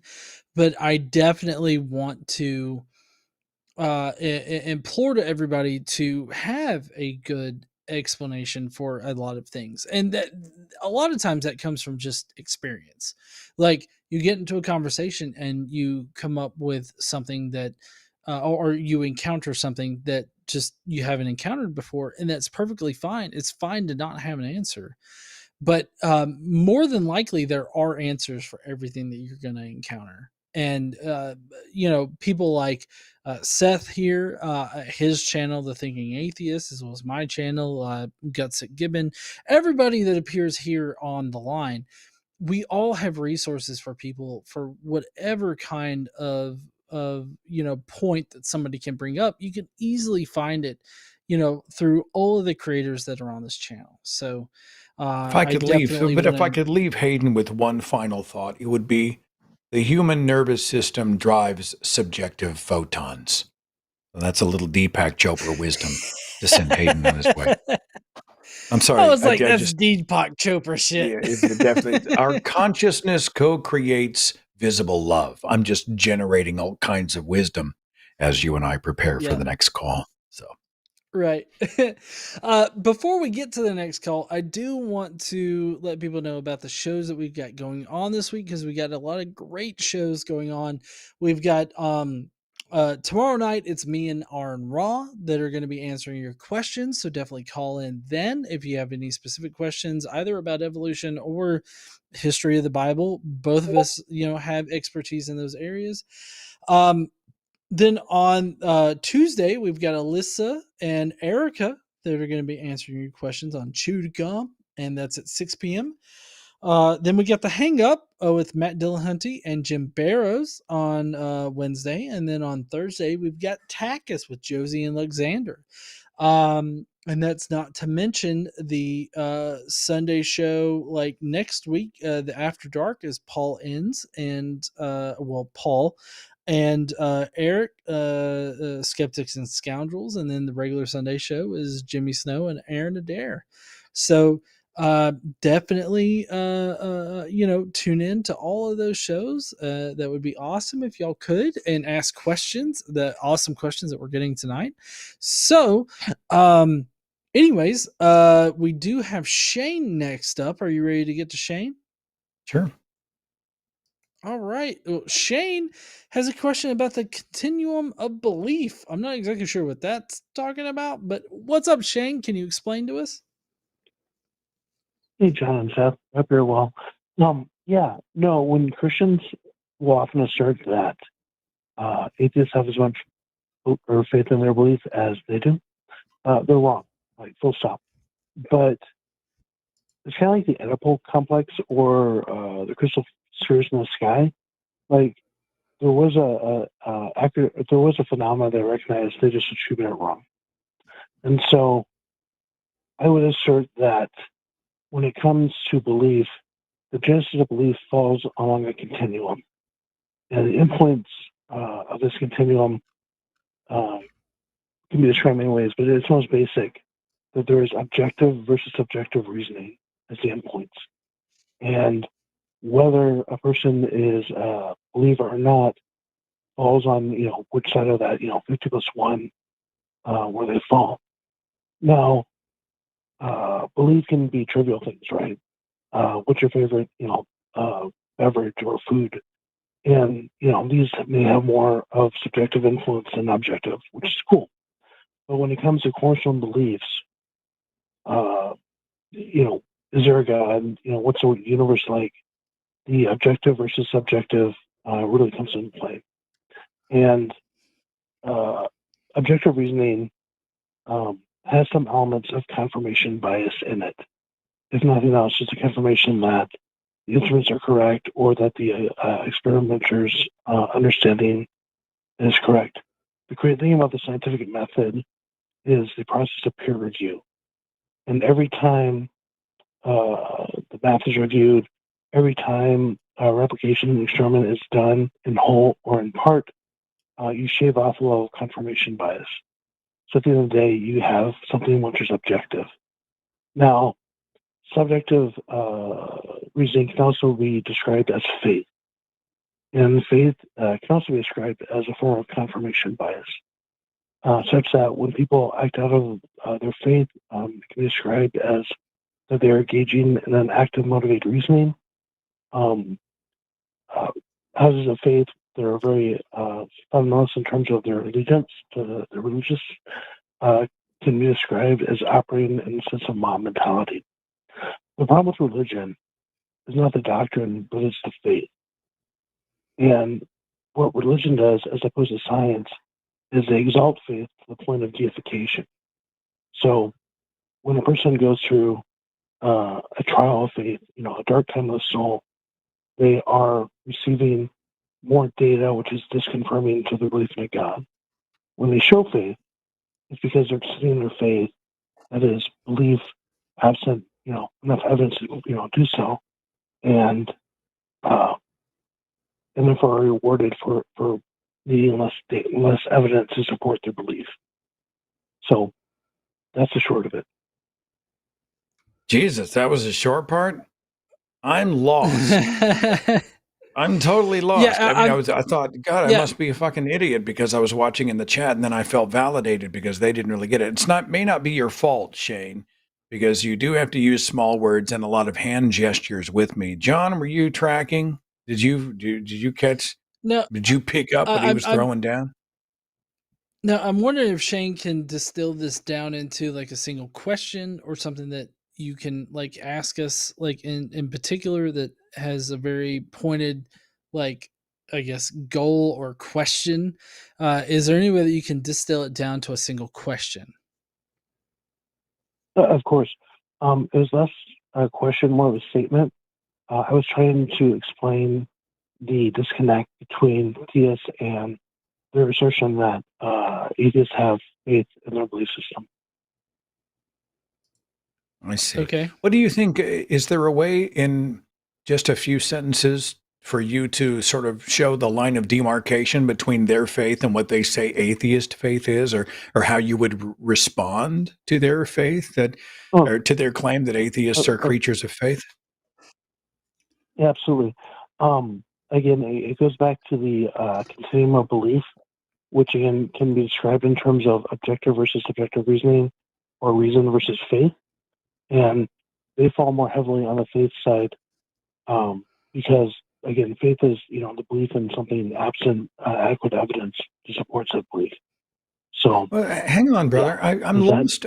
The concept of continuum of belief. Like, do beliefs fall on a continuum by default? I'm not sure I'm tracking. Yes. Theists can have some logic behind their proof text for faith, right? As an example, if you ask a theist why they believe what they believe, they can say, well, A implies B, B implies C, C implies D, A therefore G. And so if you ask them how you got from D to G, like, well, I have faith that D to G, D implies G is true, and therefore I treat it as such. It's that leap of faith, which is the problem with religion, because it suspends critical thinking. And so you accept what you're told as a function of it being given by an authority. But the argument that I have heard when it comes to atheists having faith is that they say there is no God, and that is a faith statement, right? That's how I've heard it framed. I've never heard it framed really otherwise. Have you? I don't think so. Though Okay. I would say that the difference between atheists and theists under that definition is that most atheists I know would be willing to change the belief that there is no God in the light of evidence, where theists are not willing to believe there is no God, given whatever evidence or lack that they possess.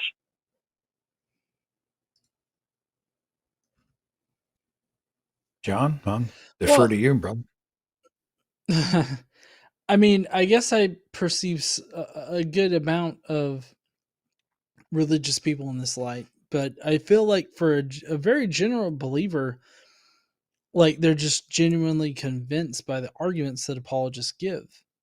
Like it's not that they can't um uh, uh I guess convert or deconvert rather from the faith, because if that were the case, then the majority of atheists out there, at least in America, wouldn't be atheists if they couldn't do that. So I feel like assuming that a religious person can't change their mind in the face of good evidence is a little bit short sighted.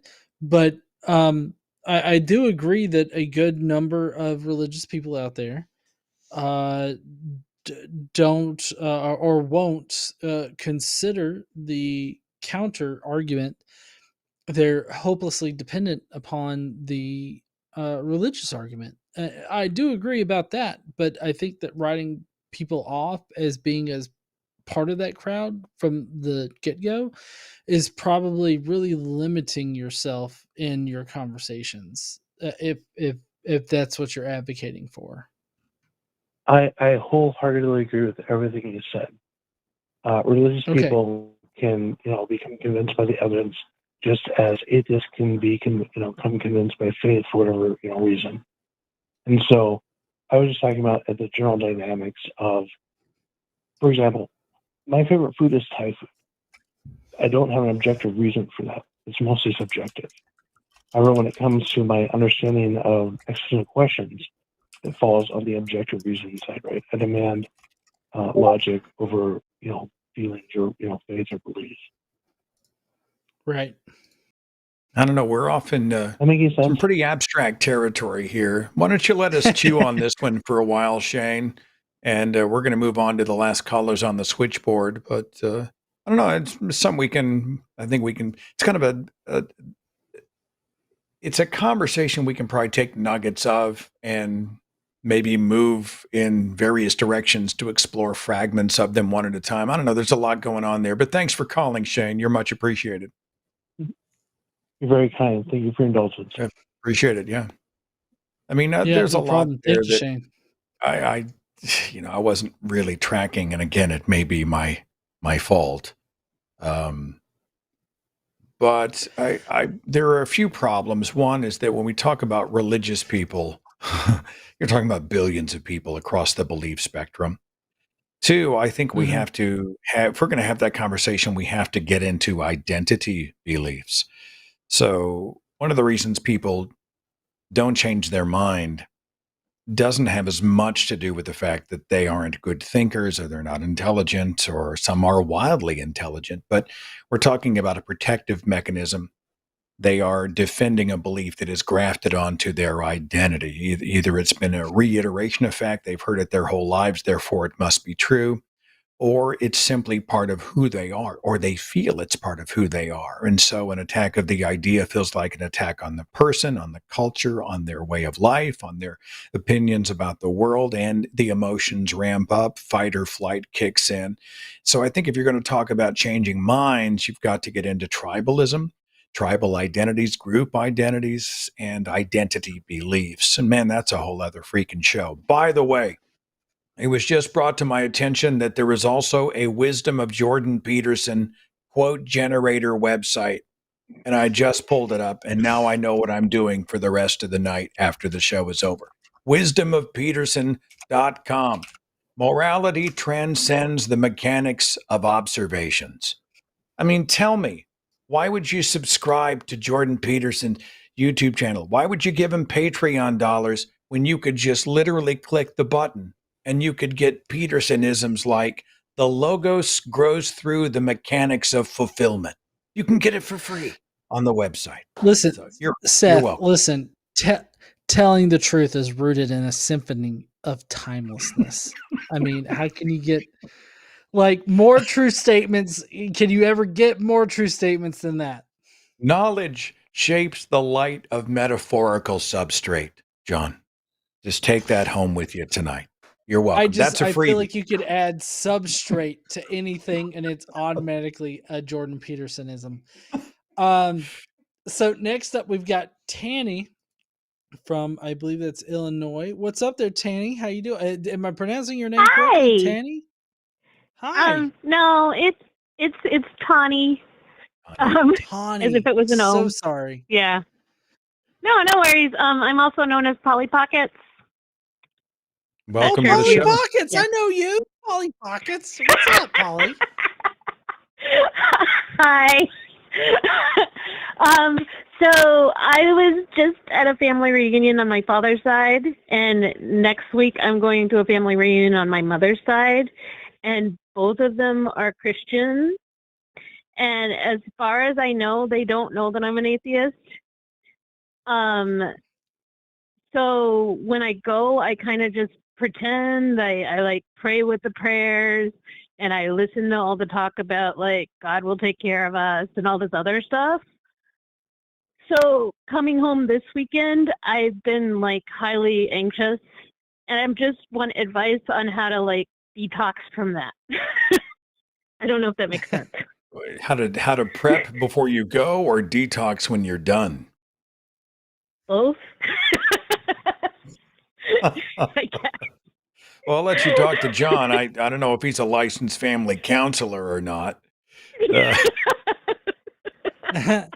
Well, so Polly Pockets. I know Polly from my streams and a long time supporter of my content, and I believe Polly's maybe boyfriend has contributed to a lot of the content on my channel. Like has given me a Yeah. lot of like intros and stuff Mhm. of that nature. Correct. Yeah. And so it's pretty awesome talking to you for one thing. That's I love that you called in. Another thing is that as far as decompressing from being with family and everything like that, I mean, honestly, I think having a partner or somebody that you can talk to about all the things and be able to privately sort of like elaborate on like the different things that you encountered. I think it also helps, like just having somebody there that can really partake in how you feel about what you just went through. I think that Mhm. has a lot of therapeutic like value. And I know that I go through that with Casey, my wife.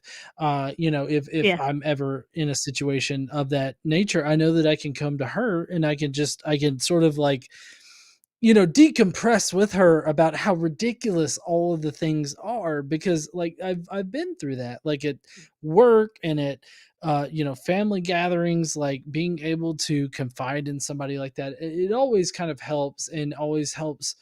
You realize that you're not being crazy about it, like you're not fabricating things in your mind. And I think that having Okay. a partner that you can confide in, I think, is probably the biggest thing. Even if that partner is not like a romantic partner, but just like a friend or somebody, I think that can be Mhm. immensely useful. Mhm. Which parts give you anxiety, Tawny? I mean, you're thinking about it and you're like, here we go. And then what if this happens? And what if that happens? And this is going to get under my skin. And am I going to say something? Or what if they notice? I mean, what are the things that are giving you the anxiety specifically, if I may ask?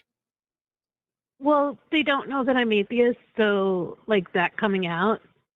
I mean, a few of my cousins know, but like, I guess just that coming out, Okay. and So them like telling you're me I'm not going to hell ready. or whatever.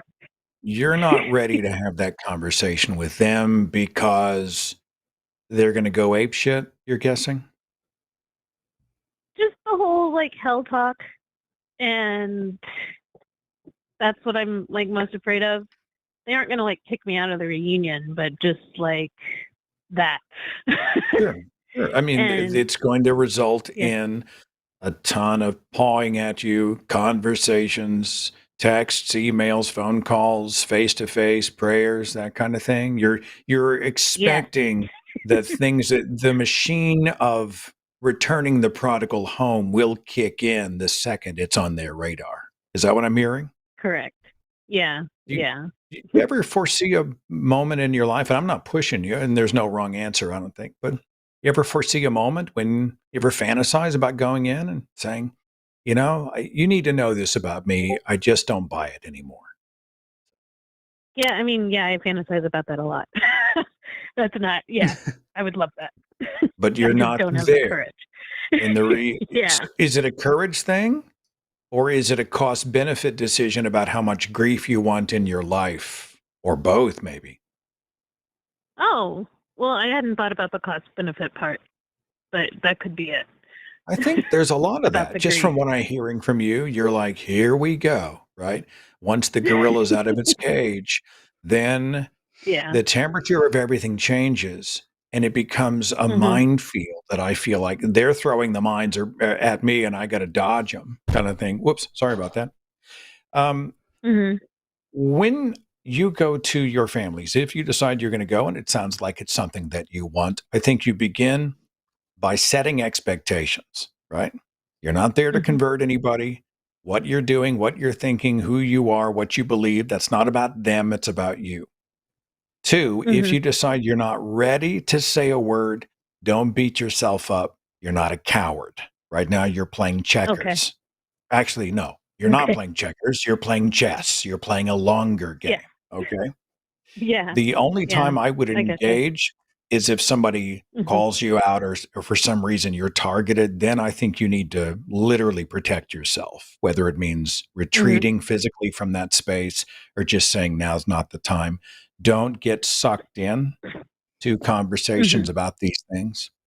But Okay. in the macro sense, I would love for you to visualize a time where you do say, you know what, this is what I think, and these are the problems I have with the theology, and this is where I'm at in my life, and this is who I am, and I'm good with that.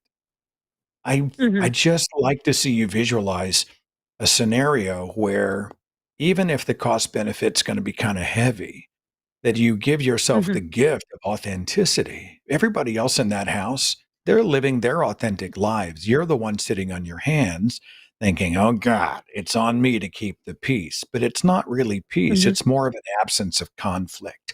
And you are setting a different standard for yourself than everybody else is because they get to be exactly whoever they feel like they want to be. And That's and true. my goal for you, my hope for you, my dream for you is that one day you are at a point where you can just say, you know what? I'm me. Take it or leave it. I'm happy. I'm good. I don't know anybody else an explanation. I'm not going to get sucked into all of these dramatic arguments. I'm not going to let anybody cross into the threshold of my life and tell me how to live. And hopefully Mhm. everybody will, but I will be very sort of dream for you. Appreciate Experienced it that. finally in my own life, Mhm. relationships. I am freer than I've ever been. Tony, I am freer That's and happier than I've ever been. I mean, don't you feel like that if that day comes and you just say it, I'm just going to come clean? Do you feel like a weight Yeah, would be lifted? Do you feel that way? for sure. Yeah, for sure. Yeah. That's the dream, Yeah. right? Yeah. That's the Yeah. goal. And it may not happen tomorrow. It may not happen 2 years from tomorrow. But I think Mhm. that's something you need to keep with you and Mm. pursue and think about and work out and make it, I think, something over the horizon that you'd like to be walking toward. I would love to see you be able to just say, this is who I am. Yeah, it's not my problem. If you have a problem with it, it's not my deal. You know, it's my life to live. That's my goal and my dream for you. Beyond that, just manage your expectation. Don't get sucked into arguments. And if a boundary is violated, protect yourself. Okay. Okay. That's really helpful. I appreciate both of you. Thank you. Yeah. Yeah, no problem. And I just want to say that embodying the logos constructs intricate photons. I feel like that can really give us some insight into this question. The mythological expresses descriptions of marble, Connie. And I want you to carry that with you. Carry it with you. Okay. Oh, All your hang in days. there, my No, friend. in all seriousness, Tani, I mean, with my family that's very religious, I have ground rules set, and one of those ground rules is just not talking about like religion and things of that nature. Of course, like the part of my family that I'm talking about is very liberal, so we don't have to worry about conflicts of politics. It's really just mainly about like the God question. And so like we have a ground rule set of we don't need to talk about God or religion or anything like that, because we all understand that we have differing opinions. So if like there's ever a time when you can get to that particular position, I think that that's the best position to be in as far as like your close family goes. Because I mean, I'm not going to sit here and advocate for people to like distance themselves from family. I think family is very important, and I think that if you can come to to like an agreement about distancing yourselves from that conversation, or just having this shared understanding that, well, we both disagree but we can still be family, and everything like that, not pass judgment, I think that is probably the best position to be in. I'm not going to leave you hanging on some wisdom of Peterson kind of bullshit.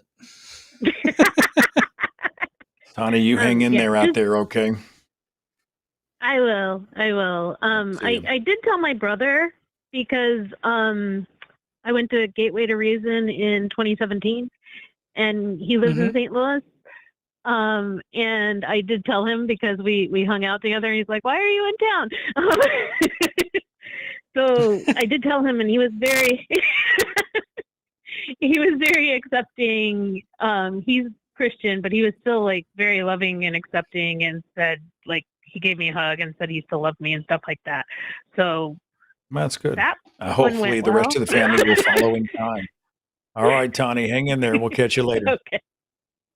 Right. Someone in the chat say, it's quite an assumption, Seth. Maybe they agree with her and would be relieved. The reason I didn't go there is because Tani had brought up that they would come after her with hell theology. They are Bible literalists, and they believe in eternal torment. And then if she rejects God, if they don't believe in eternal security, she would then be going to hell.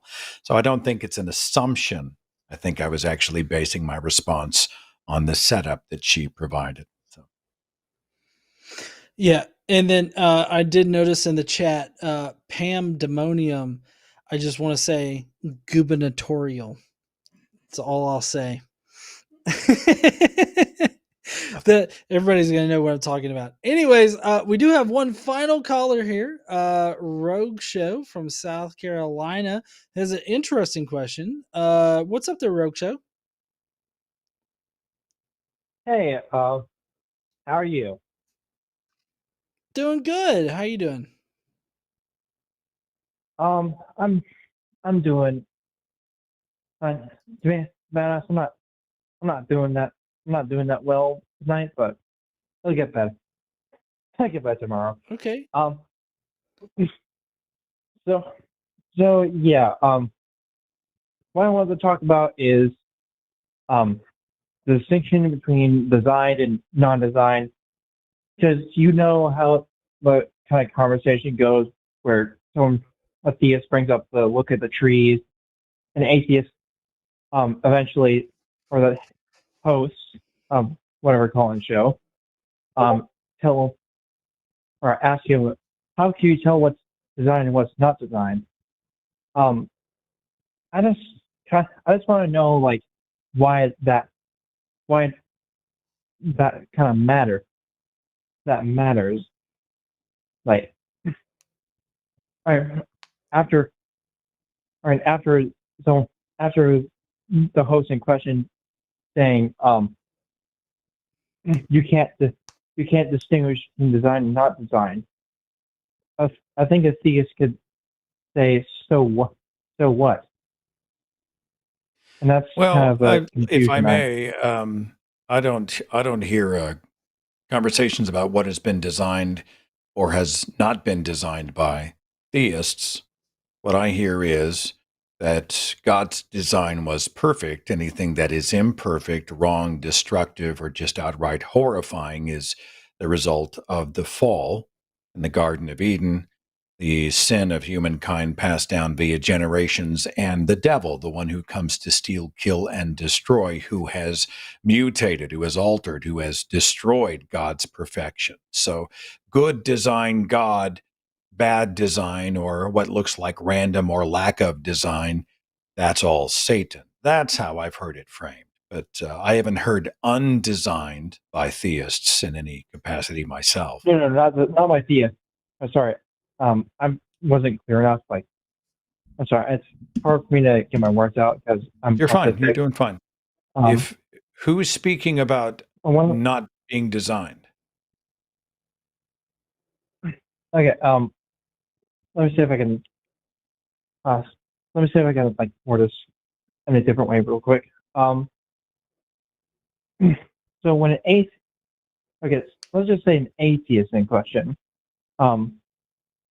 tell or demonstrates to a theist that they can't tell the difference between what is designed and what is not designed. Like an atheist is calling this out. I think Right. I think a theist, or I guess what kind of stuff, what stops a theist from saying, so what? Right. I know that I've used this particular line in response to creationist arguments. Typically, the way that I bring it up is like, can you please present the criteria that would clearly distinguish non-designed objects from designed objects? Because in my view, the creationist argument requires everything in reality to be designed. So there's no way that they can distinguish between non-designed and designed objects. And so, like, when we're talking about proof against a creationist God or something that was created, it's very important to have this criteria for things that God has designed versus things that are naturally occurring or are undesigned by some kind of sentient creator. And in that distinguishing feature, what that does is it allows us to clearly identify things that have been designed by a creator versus things that naturally occur. Now, on a evolutionist, or I hate using that word, but on a naturalist perspective, like, there are designed things, like there are cars, there are buildings, and various things that are designed by sentient beings like humans, or like, even on a more natural, I guess, level, still being designed by organisms, is like beaver dams. Those are obviously things that are designed by living organisms that are not designed by some kind of all-knowing God to exist. And so our ability to distinguish between naturally occurring things and sentient designs, I think, is a key aspect to engaging in the conversation of creationism. Because I feel like the problem with creationism is that creationism says that everything's designed. Everything that you look at is designed. The hydrogen atom to a car in a junkyard or whatever. These are everything on that spectrum is designed by God. Everything is the only reason why they exist is because God exists. The fact that we can, on a natural level, distinguish between naturally occurring things and obviously designed things is a very a big leg up in the discussion, because creationists, all they can do is point to everything and say that it was designed by God. And so there's no real argument to be made there. They're just ad hoc, which means that it's just sort of claimed without supporting evidence. Post hoc rationalization. Right. It's just ad hoc asserted that God explains everything or that God created everything. The fact that the naturalistic perspective shows that we can identify, we can distinguish between naturally and non-naturally occurring things, that is very much leaning like in power of the argument. Like the argument on the naturalistic perspective is far more conclusive than the creationist perspective because of that fact. And so like that's why the distinction matters, is because it makes the naturalistic perspective or the naturalistic explanations that much stronger, because it definitely weeds out this ad hoc explanation that just everything is designed by God. This goes back to the principle from Occam's razor, that a lot of people Yeah. misunderstand Occam's razor as being the simplest explanation, but it's really the explanation that I'm has, huh? sorry. I was gonna say, like, I can explain Occam's razor. I can explain Occam's razor being like the one with the least amount of stuff. The possibility with the least amount of assumptions is the more likely, is the most likely. Right. And because there's a lesser amount of assumptions on the naturalistic perspective, that makes it a very it makes it much that much more stronger of an explanation than creationism. Yeah. Another angle. Now that or could you also take it at an angle like, you know how Syndrome says when everyone's super, no one is. By that same coin, by that same side of the coin, could you say, like, if everything's designed, then nothing is? Would that be like a defeater, or is just how? Well, I don't know if that would be a defeater, but it definitely is a blow to the creationism argument, because then, everything's just designed. Like there's no distinction being made whatsoever, which in my opinion makes the creationism argument weaker. So I wouldn't say that it's a defeater, but it definitely makes the explanation that much weaker in comparison to like being able to distinguish between designed and undesigned objects. All right. This was all right. That sufficiently answers my question, and I really appreciate it. For that, I have one little gift, and it's this cheeky little quote. You see, the problem with Karl Marx's theory, it underestimates our conscience, and our conscience is transcendent of dependent chaos.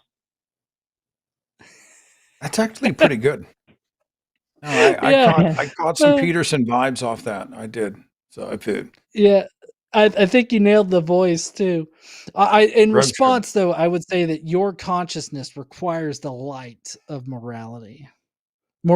Sorry, mortality. Not no, I think it works either way. Yeah. Rogue Show, thanks so much for calling, my friend. You hang in there, okay? Thank you, Seth. John, if you'll indulge me real fast, I had somebody in the chat challenge me, and I appreciate this, when I was speaking to Tani earlier about not engaging or not getting sucked in with family. And Hunter made a really good point. I think you should do the opposite. Keep the conversation open. Agreeing not to talk only helps them. In the context in which I was speaking to Tani, it was, if you're going to a family gathering, I'm not sure that's the time to have that conversation. If you're going there for the purpose of, hey, it's a reunion and everybody's a believer, and all of a sudden you decide then to get into it, or you decide to take some bait that gets tossed out. I'm just not convinced that's the moment. But you're absolutely right. The goal is authenticity. So I do hope there is a time when you, in a measured way, in a planned way, can sit down eye to eye, face to face, voice to voice, to have an open conversation with respect, but also with challenge for the people that you care about. And I'm not saying Yeah. you're silent. I'm not saying you keep the absence of conflict, which is supposed to be peace. I'm not saying that you hold yourself to a double standard by staying mute. I'm saying that is a specific conversation that needs to happen in a context that you decide in advance and you have parameters set up and maybe have even practiced that conversation in your mind so that if they go here or if someone escalates or it becomes name calling ad homs, what if they do this? What if you feel like you're overwhelmed, you're unprepared? I think these are things that are situationals to be worked out in advance. The conversations need to at least at first be short. Just go in, just point by point, place by place, one at a time, and test the waters. But I mean, I take Hunter's point. The idea is not to be mute when everybody else is being loud. I think mostly it's read the room and do it on your terms purposefully and don't get sucked in. I definitely want to echo that. Like, I think that family gatherings or family events is probably the wrong time to bring it up. But like, just from my own personal history, I at one time had my father call me because one of the things that both my father and I share is that we both have type 1 diabetes.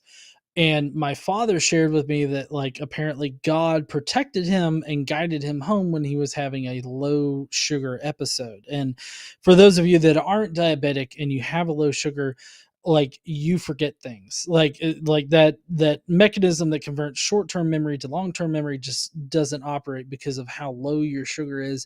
You just don't remember things. And so like I remember having that conversation with my dad, and I tried to have it as respectful as I can. Like, look, I understand that you feel that God guided you or that God protected you or anything like that, but I just don't simply feel that in my life. And so it became more of me explaining why I have a different opinion than him and not so much bashing him and his belief in whatever deity that he wants to, because he wasn't trying to tell me like, hey, you need to believe the same thing I do. He was more or less being like, I wish that you believed like I did. And so I just tried to listen with a very compassionate ear and explain like, look, I don't believe the same way that you do, and that's perfectly fine. I have a different view of things. I'm glad that you're safe. And like I made that the defining moment of the conversation. Like, look, I'm glad that you made it home. I'm glad that even though you had a low sugar and you don't remember getting home, I'm glad that you made it home safe. Like that, I made that the focus of it.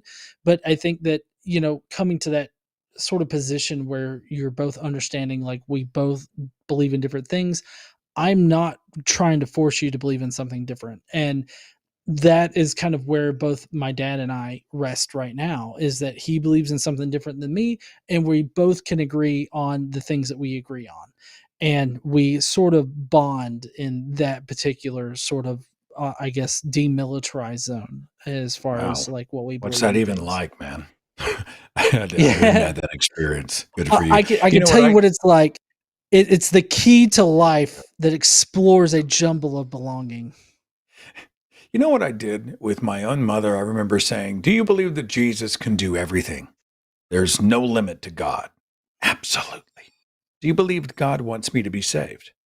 Yes, I do. Have you prayed to God that I would be saved? Yes, I have. Well, you're off the hook, right? You have given it over to Christ. And if God can do anything, and the desire of Jesus' heart is to see me saved, and you have offered that petition up, so now it's in Jesus' hands, you have nothing to worry about.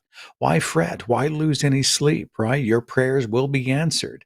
Whatever you ask in my name, I will do it, that the Father may be glorified in the Son. And you can just see her, she started to just glitch. And because in her mind, I could tell she didn't really have all that much faith that God was going to do it. She felt like she was the one who had to convince. But that's one of the tactics that I take by people who flip out. I'm like, do you believe God is all powerful and can do anything and genuinely wants me to be saved? Great for me. Fantastic. You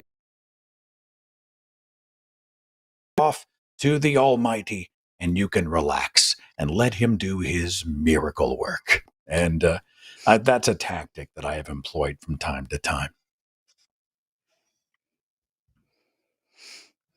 Well, that's actually going to be it for tonight. We're all out of calls, and we've been going for a little bit over 2 hours now. I really appreciate you joining us tonight, there, Seth, and I can't wait to see you this weekend. It's going to be so awesome. I'm looking forward to it. It's always good to get out of the studio and to actually have human contact. And a lot of people they like to look down their noses at free thought gatherings, atheist or humanist or skeptic or whatever gatherings. Just atheist church. And I think you poor sad people have no idea what you're missing out on, because it's not church, it's community, which is what human beings do. I've met some of the best people in the world. I have family all over the world. I have people who I don't know. There's just a connection there. It's almost like we're in the foxhole too, against this crazy world, to be able to get into a single space where we feel like maybe everything's not insane, and we leave a little bit encouraged, and we learned from educators, and we just got tooled up to go back out into battle. And I would encourage anybody who is watching or listening, if you ever get a chance to attend a free thought event, whether it's Oasis or something along those lines, take a couple hours out of an afternoon and do it. I think you might be surprised at how good it feels to belong. Yeah. Yeah, I actually had one time when I had a psychiatrist, he actually kind of belittled like going to like an atheist conference, and I just had to let it roll off my back because I didn't want to cause problems in that particular relationship. But I totally get what you're saying there as far as like, people belittling like skeptic congregations or skeptic conferences or anything like that. So I I think totally it's get what like, you're I'm saying. not a joiner. You won't. I left one flock, and I get it if they've been scarred by manipulators in a group like a church, a high control group. I understand that. I totally understand how wary they might be. But this sort of superior, sort of sniping at people who do what people do, and we do it all the time. You get together at a rock concert. You get together at a book club. You get together at bowling night. You go drink with friends. I mean, we find people of like mind, like interests, like goals, like personalities, whatever, all the time, because we share that life together. And I think a lot of times we're more effective together. And so I never let anybody, just get totally off the hook with atheist church. No, it's not a church thing. The church never owned community. It does it well, but it doesn't own it. And human beings have been doing this since there have been human beings. So get out there and connect with your fellow human beings. Yeah, I totally agree. Well, that's going to be it for our show tonight. I hope you guys, have a great rest of your weekend, the little bit left that it is. And want to say thank you to Amargan, as well as the moderators in the chat and our call-in screener. Thank you all for making such an awesome show tonight. We Thanks, wouldn't have Stephanie. such awesome shows here. Yes, Stephanie, and all the moderators in the chat. You guys are awesome. Thank you, Amargan, so much for doing such a great job on producing. And I guess we will just see you heathens tomorrow night when I'm going to be on with Aron Ra, and we are going to take more of your calls. So can't wait for that. I think Aron Thanks is to all an the immortal. Patreon members. Yeah. Aron doesn't exist in nature. He's a Viking ported in from centuries ago. He's always fun. Yeah. Just to leave y'all with some wisdom, the unexplainable is an ingredient of precious power. Just so that you all